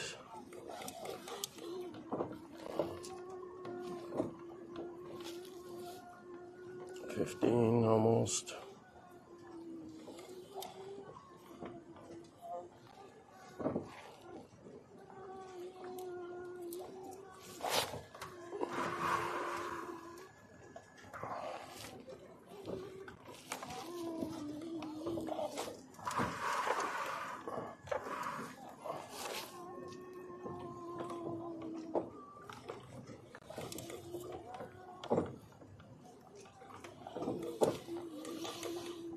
Bird caging.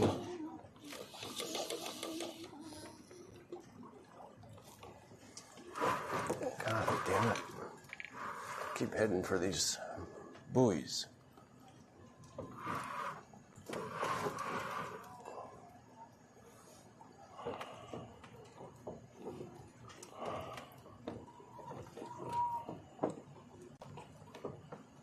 Okay. Now I'm locked up. Okay.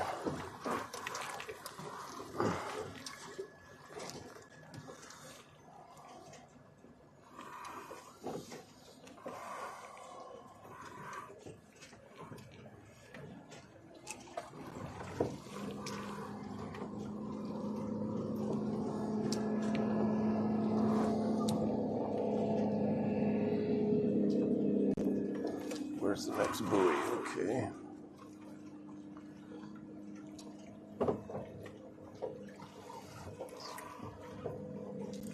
Okay, now what I'm going to do is I'm going to set the autopilot, and I'm going to go up and get this pole.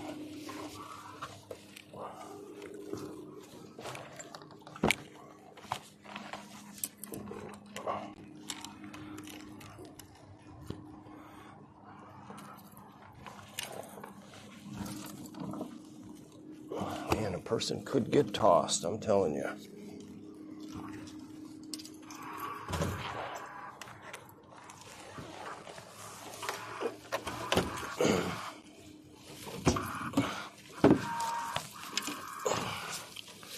Okay. Why is this thing jammed up here?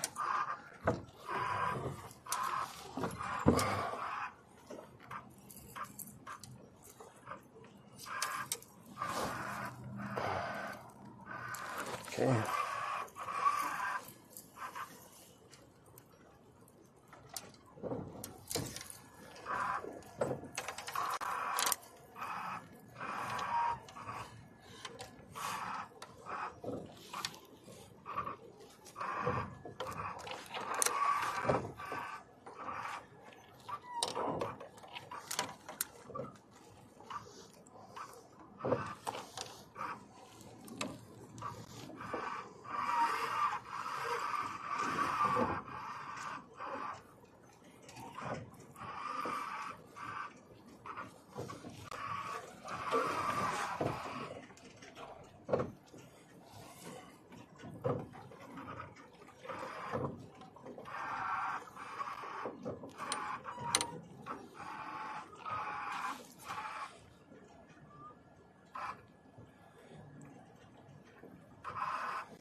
Okay, now take the trolling, or take the autopilot off, and then we'll change screens here back to boat apps, and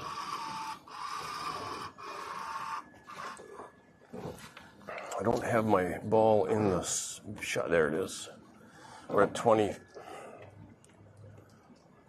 What does this say? One chart, okay, 40, we're at 50 feet and I'm down at 20. And I'm not going any lower than that because this reel needs to be rewound. It's wound way too loose. So I'm just gonna troll along here for a while, along these buoys over the creek bed. And then we'll turn back and in fact, I'm gonna turn the trolling motor off, and I'm gonna start the big motor. How's my line? My line looks good. Okay, we'll turn that trolling motor off, and we'll even trim it up.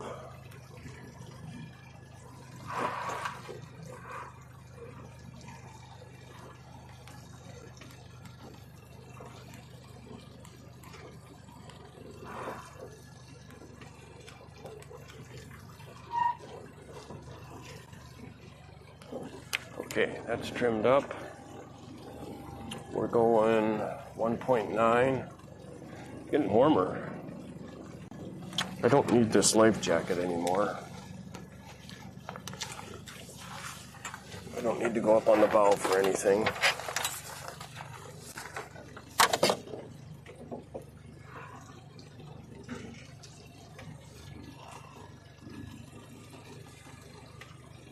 So we lost a relatively cheap hook and some line. I hate when the line goes out though. And I don't know if it was a big fish or a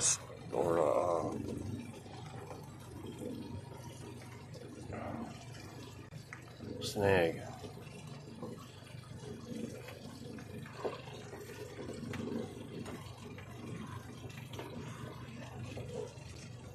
Gonna kind of start a big circle back. It's 12:30. Should I, or should I keep going along these? There is a fishing boat up there.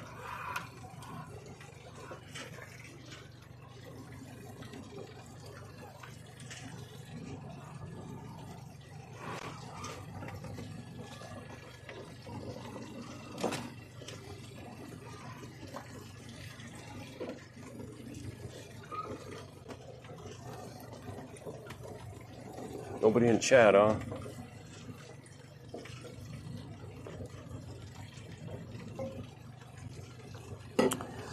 So it could be that my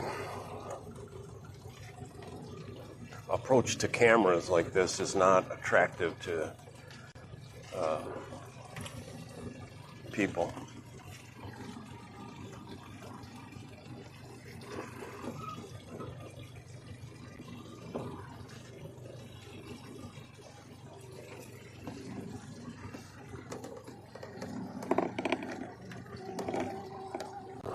Get that lure, that hook on there a little bit higher.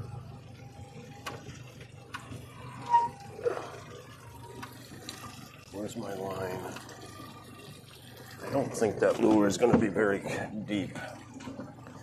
I believe it's a lure designed to go deep.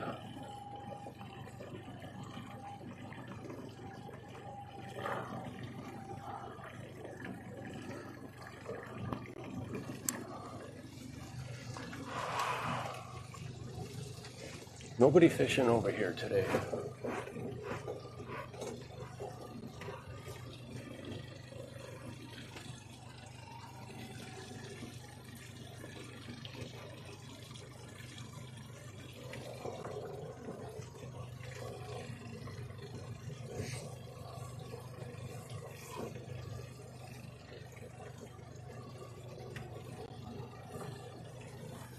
I'll go to that next buoy. Then I'll turn back.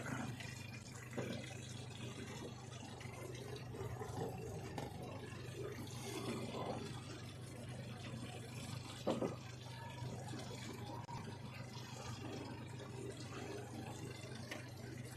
wonder why my reel wasn't squealing as the line was coming out. It usually does that.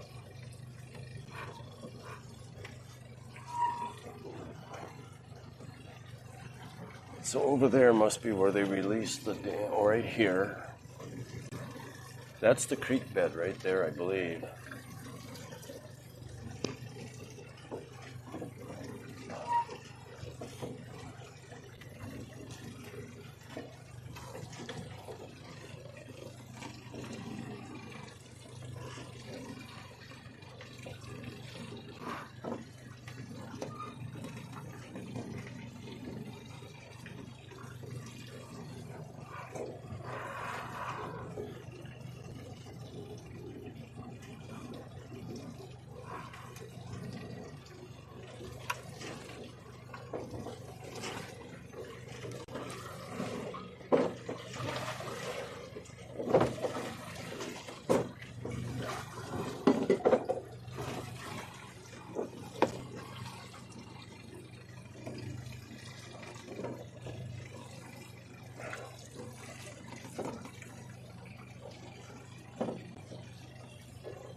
So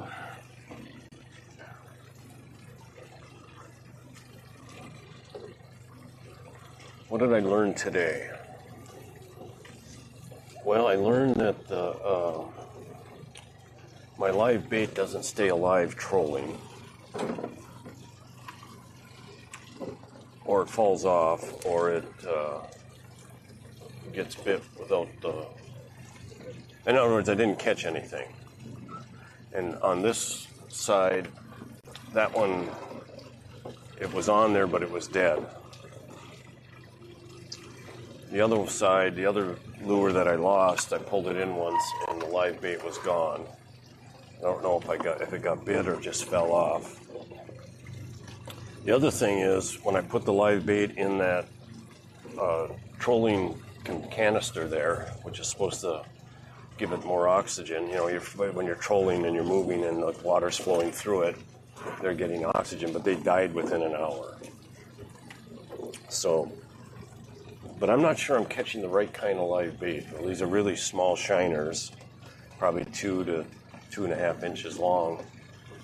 And I'll bet you any money I got to keep throwing that net until I catch something bigger.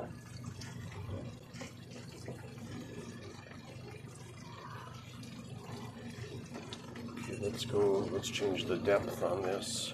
Oh, wow. I'm not going any deeper. because my line is starting to bird cage. Maybe though, maybe I can get rid of the bird caging by going deeper.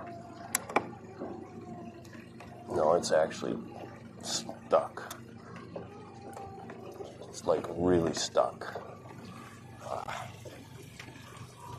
Okay, here's where I turn.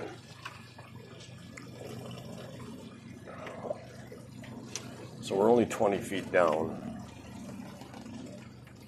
That will be next to useless all the way until we get to, where does this line go? Well, that freaking line is like a mile back there. That lure must be like just below the surface. So I saw a YouTube video of a guy trolling for striped bass, and he had a lure on that is a deep dive popper or something, which is what I thought I had here. But it ain't deep diving. He was going 2.8 miles an hour though. Maybe that's the difference.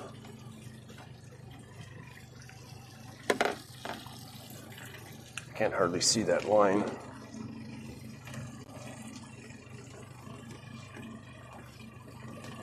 In fact, the damn spider webs are almost bigger than the line.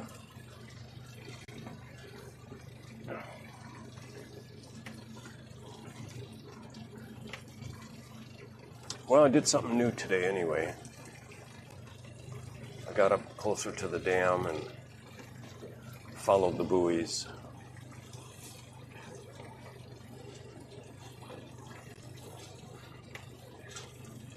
There's some big fish up near the surface there. Maybe I'll get a bite.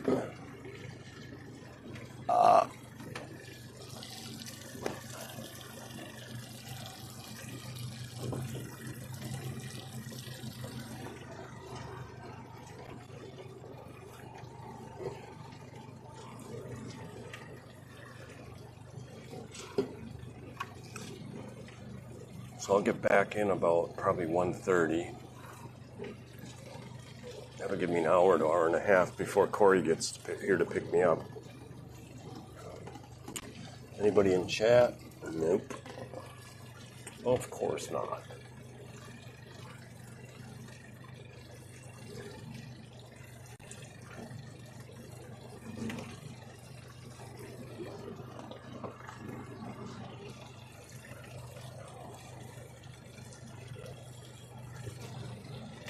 It does look like rain over there.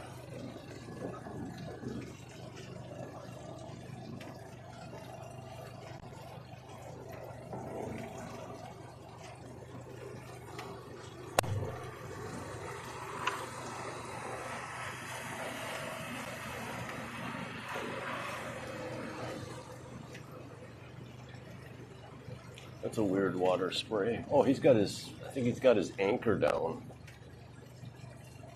His anchor rod in the back, one of them, and it's shooting up a little rooster tail.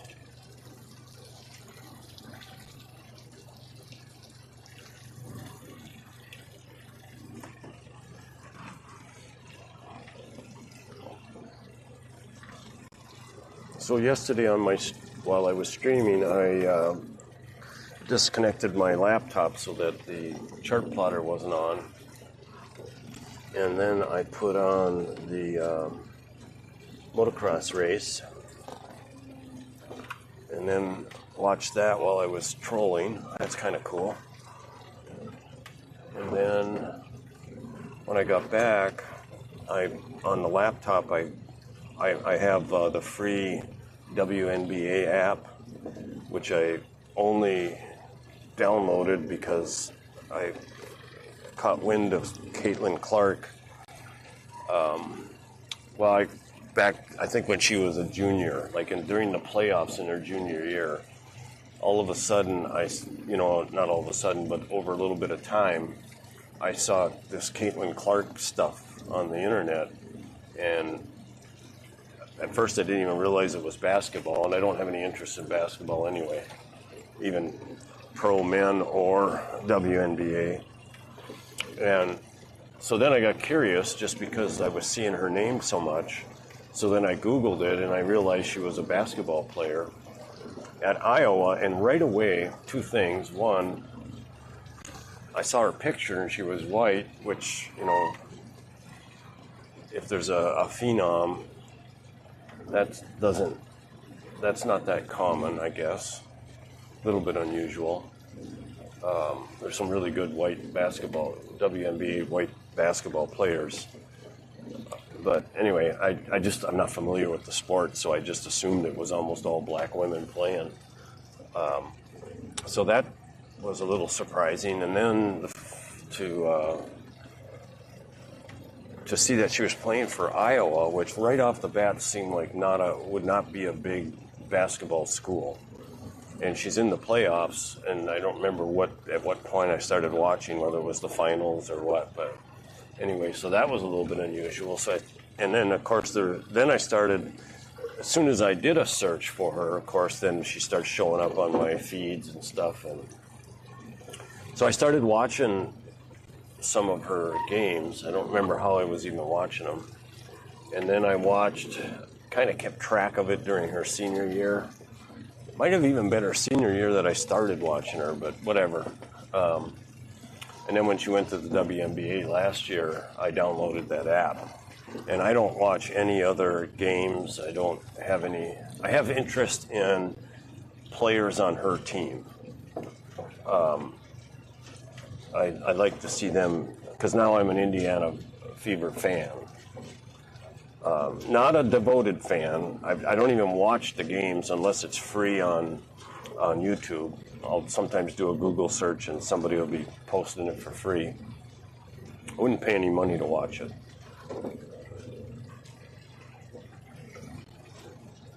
But anyway, she was playing yesterday for the first time since she got hurt about a month ago. And on that app, I can follow the stats. Play-by-play, but you can't see it, of course, which is fine with me. So I kind of followed that yesterday afternoon, and they ended up winning. She almost had another, which would have been her third, I think, triple-double.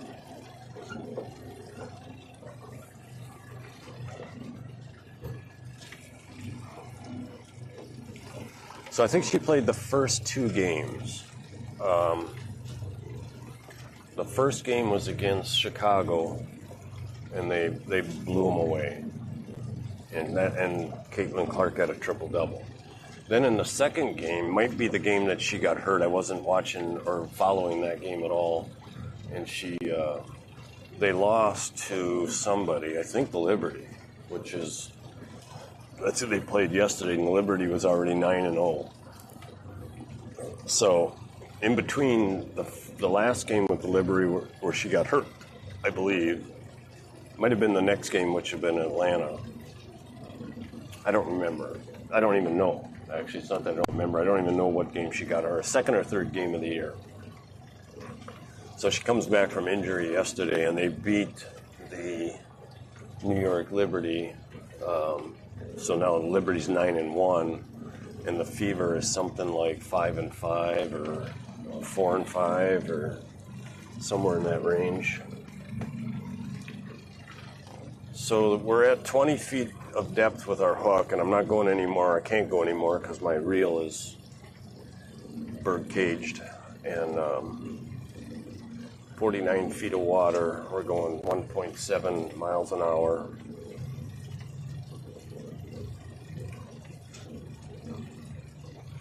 So I'm just going to keep progressing this fishing thing. I'd like to get to the point where I could be trolling and fishing off the bow using the trolling motor.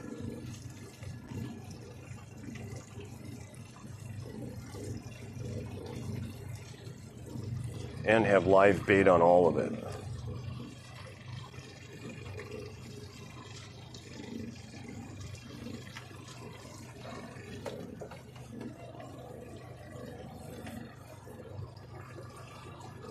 And have my live scope on my chest, which is one of my scenes, and I just couldn't get it to work today. It kept dropping out.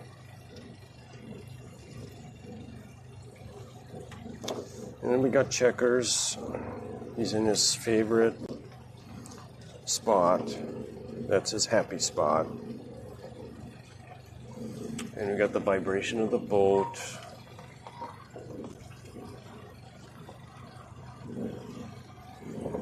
Hi, Checkers. He woke up. I didn't mean to wake you. I was just trying to give you a little bit of love.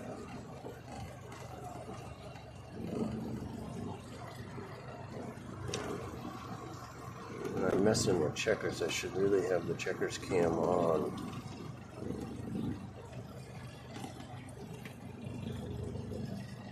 That's not what I want. That's what I want. Okay.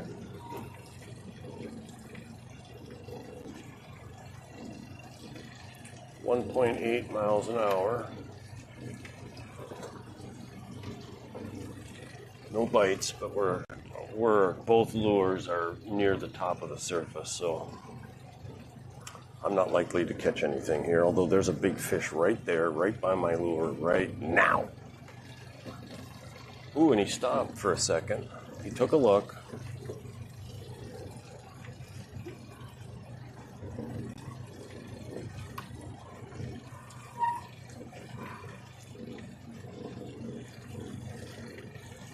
This depth will be fine. In fact, I'll even have to bring it up a little bit once we get closer to the channel up there. What is a finger of lake called? It's not a channel. You know, the land part is a peninsula, but what's the water part?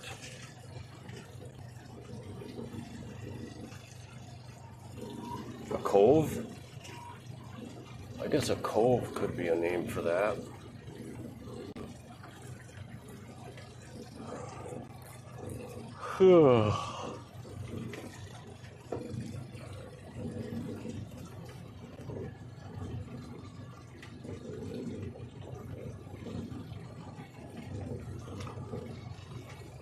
For example, like right now I'm just chatting with myself about this lake. I'd love to be able to pull up a whole bunch of statistics, like what year was it created. I'd love to see some older pictures of when it was being made. And I'm just curious how they do that. Do they go through and log everything, get all the trees off? Probably. I mean, it's probably timber that was of some value. So they could log it and sell the timber, and then you wouldn't have trees sticking up all over the place. So that, I wonder about that, but I think it's fairly obvious. They must go through and log it all off. And then, what do they do with any houses that were here? They probably demolish them. I know there's some bridges underwater here. I've seen them on the maps. Because that you can't get rid of. You have a small bridge crossing the creek, the original creek. Well, it's not a creek, it's the San Jacinto River. But I've never seen a riverbed. I've only seen creek beds on my charts. So maybe up this far north, it was just a creek.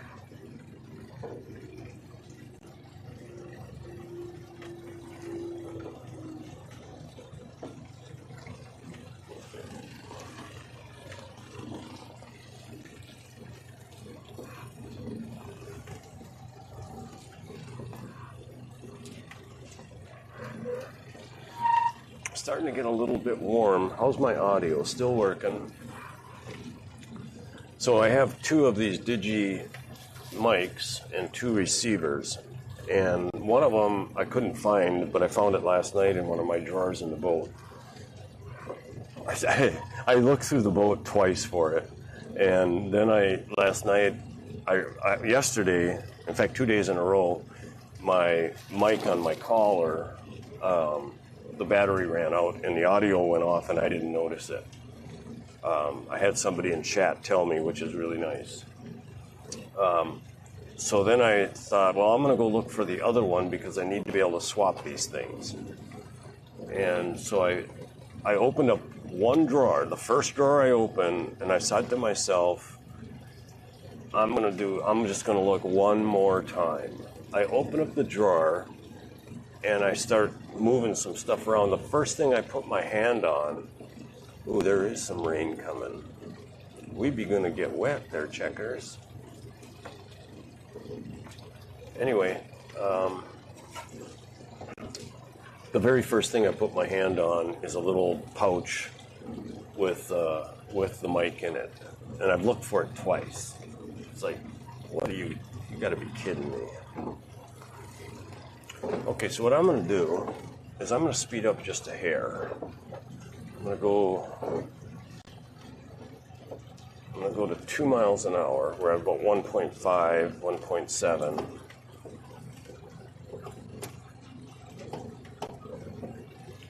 And I want to, two reasons. The guy that I saw trolling with a lure similar to mine, he was going 2.8 miles an hour.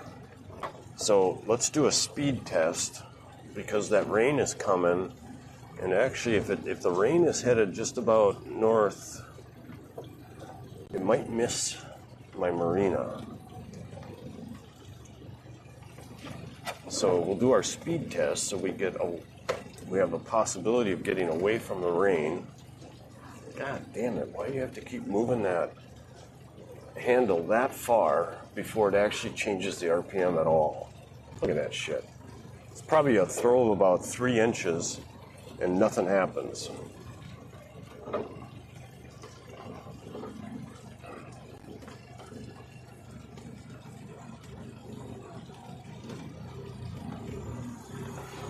There.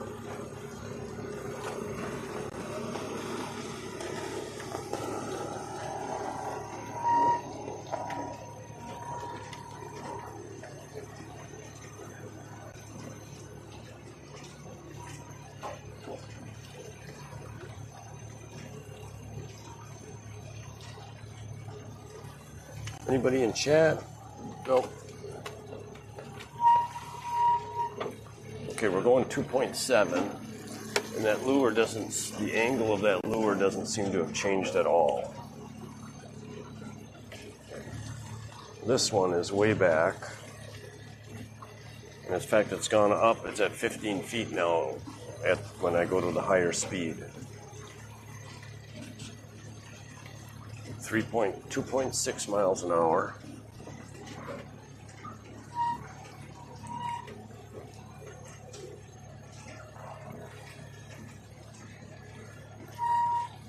You know, it kind of looks like it's raining right over there right now, over on the other bank over here.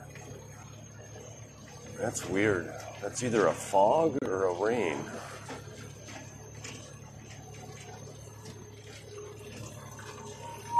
And you can see on the water, you can see the rain clouds. That's fairly close. I think I'm going to get wet. It's okay. I'll just close this box up. And if I have to, I can go get my tarp for the console here.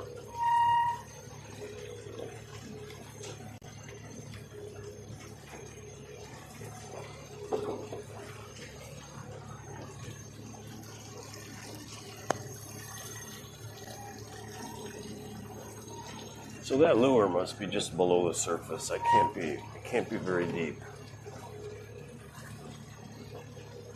I need a lure that's going to dive. The faster you go, the more it dives.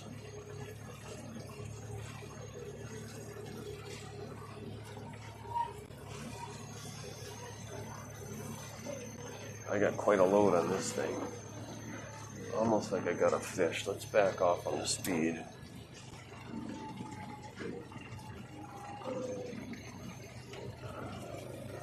See if that pole straightens out at all. It is. So I don't have a fish. Plus the angle of it appears to be tethered still. Now we're back down to 20 feet. Okay, what looked like rain up ahead, off to my starboard side, over on the shore, is not there anymore. And the rain, oh yeah, it's headed. It's either headed west or sort of like northwest.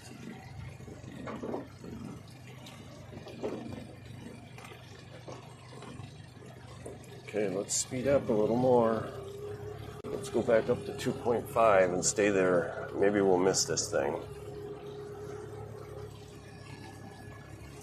Now, I could bring the lures in and then just take off, but I really want to catch a fish.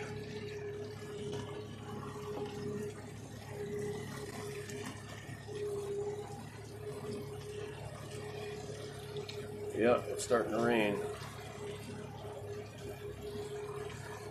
See, my windshield's up there is wet, and I did feel a couple drops just now.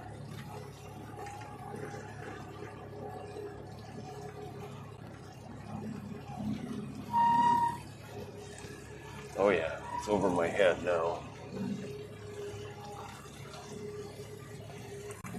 So are we gonna get wet there, checkers? Are you okay with that? How fast are we going? 2.2, that's good enough.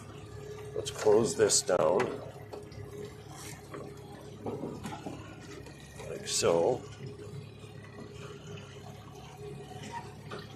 Feels kind of good, actually.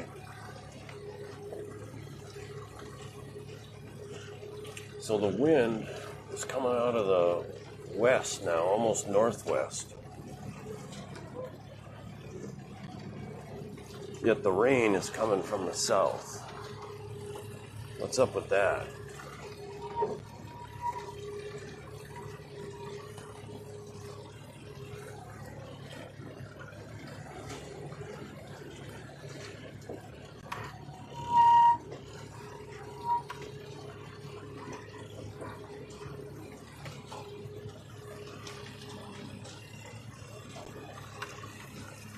This bimini leaks.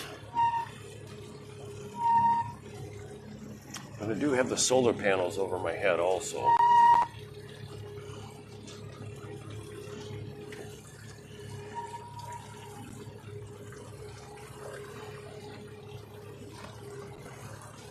Let's see if there's any seeds ready to be harvested and planted.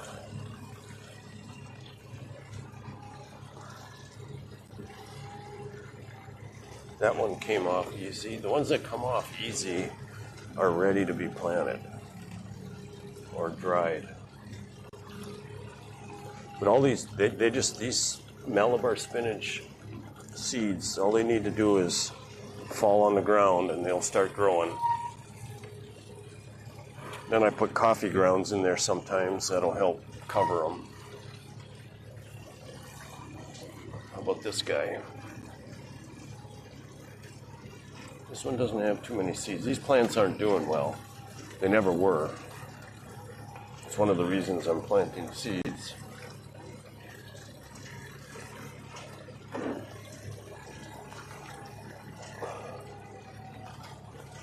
Maybe we'll get a fall crop.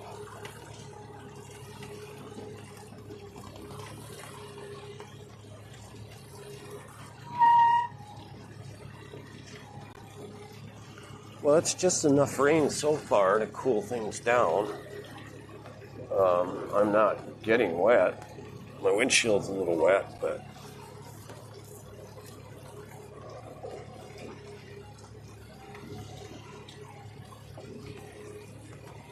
that's why I got this box.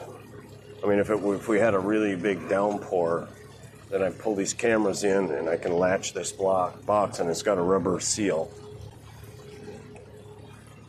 But it takes quite the downpour. And I do have a fan going in there right now, a little 12-volt fan I installed this week. So with the cover down, it's not going to overheat. Not in this temperature, at least.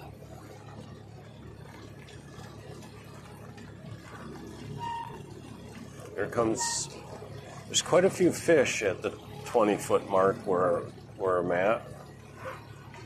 So you'd think I could get a bite.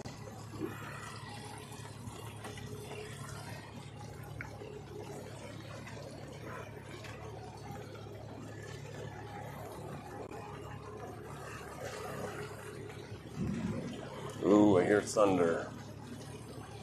So that means we better get this pulled in and get going. And that's what everybody else is doing too.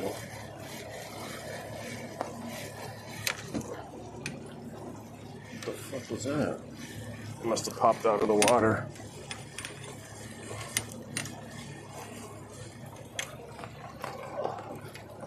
Okay, now we're getting serious.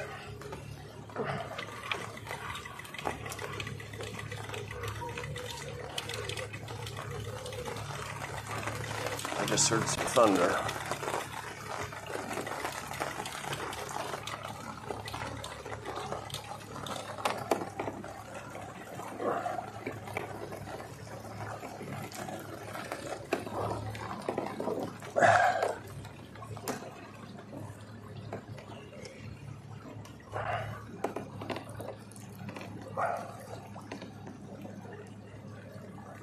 Okay.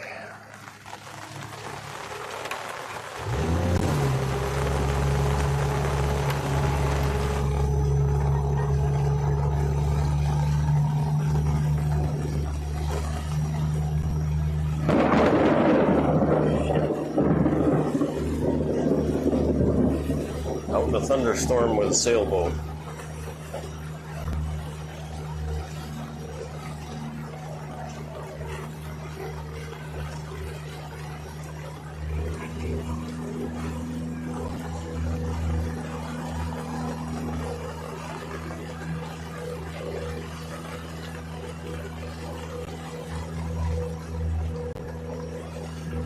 Probably should have headed in faster.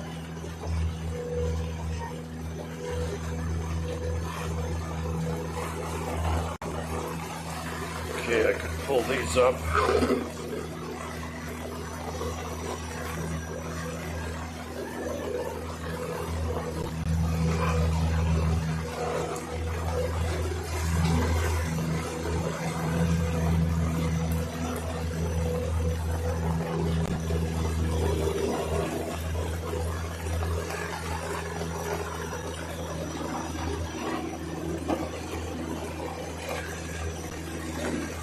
Shit.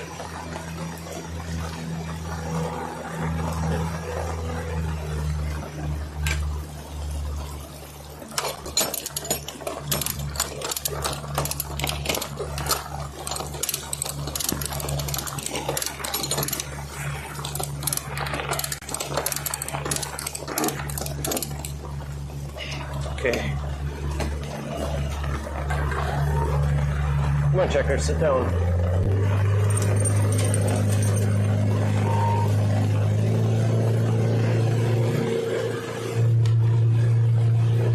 Come here.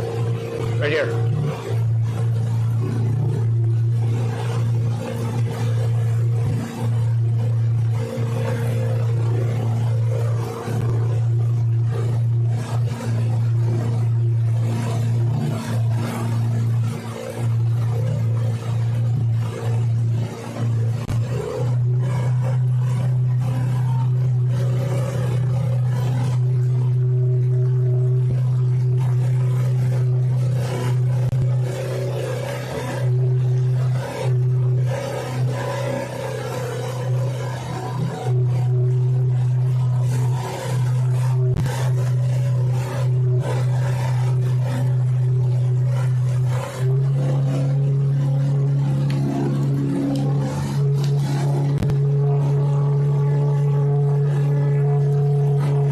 Wide open at 9.4. Back it down a little bit.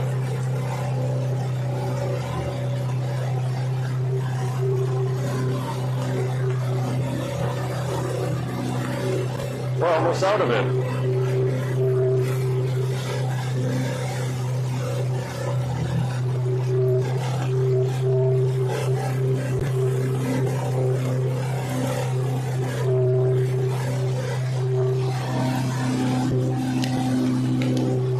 Can't see too good. My window's all full of water.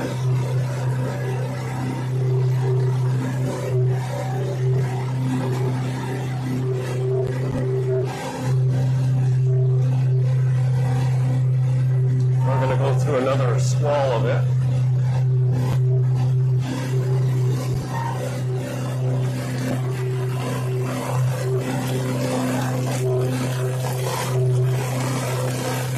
Probably hitting the boat right inside.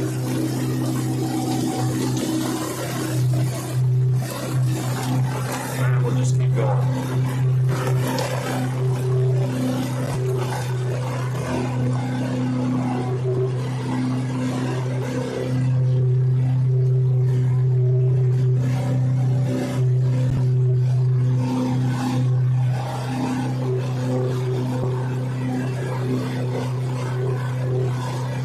Shouldn't go over 6 miles an hour with the daggerboard down and the rudders down.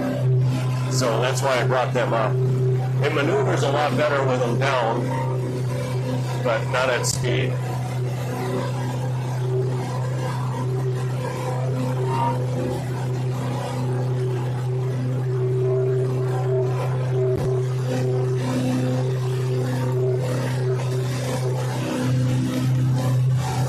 Get my fucking camera on that thing.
Wow, look at that. Well, I learned a little bit. Next time I see that coming, I need to get going.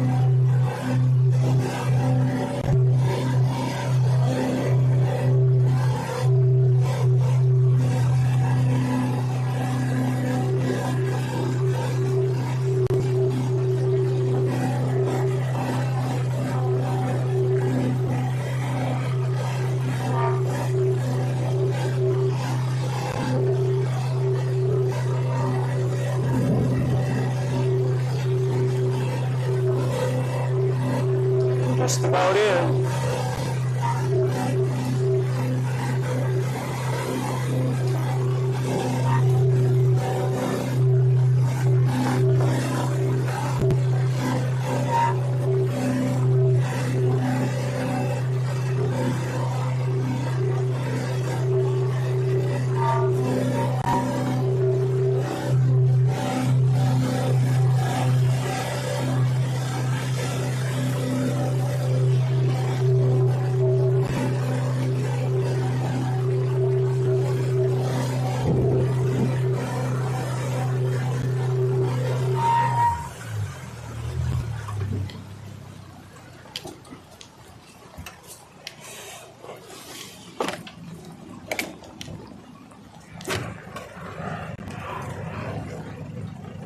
Okay, we'll lower those down.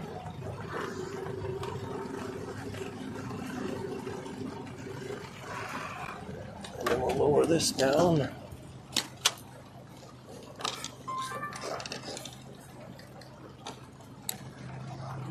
And we'll start heading in. We'll lower this down. And we'll get this ready.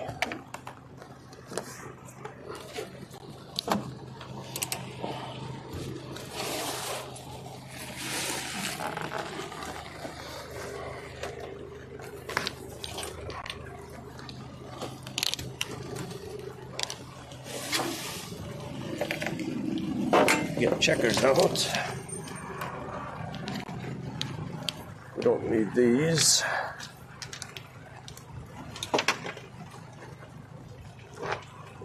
And we don't need this.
Wind's down, that's nice.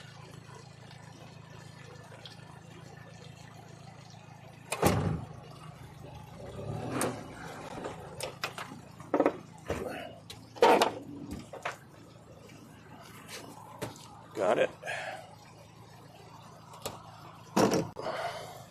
Perfect.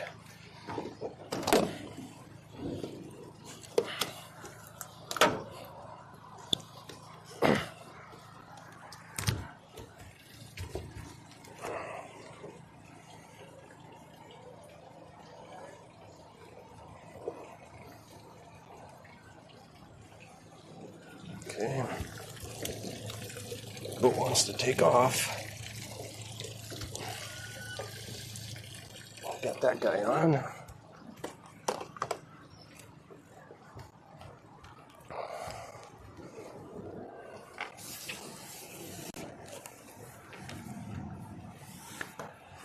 I didn't die.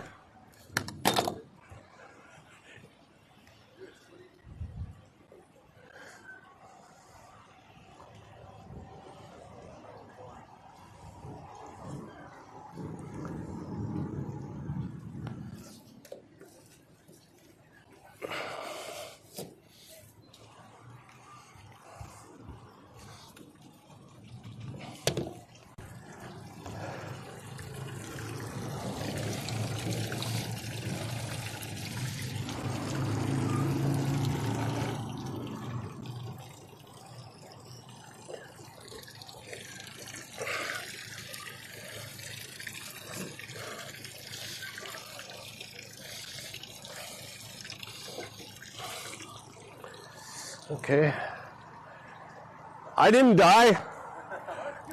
Was aluminum mast in the thunderstorm? Yeah.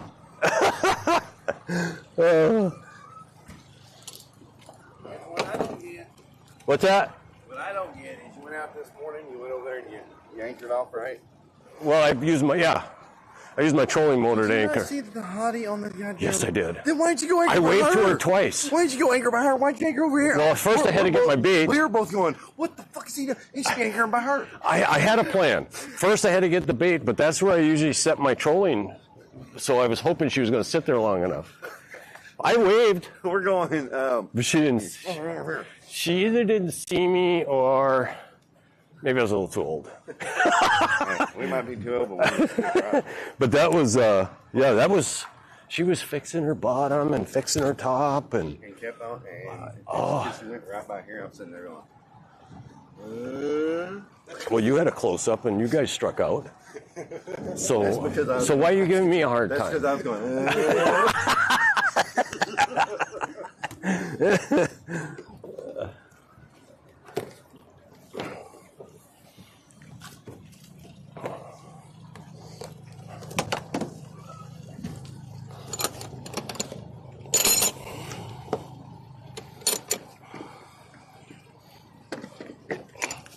Hi, checkers. Did you want to come out?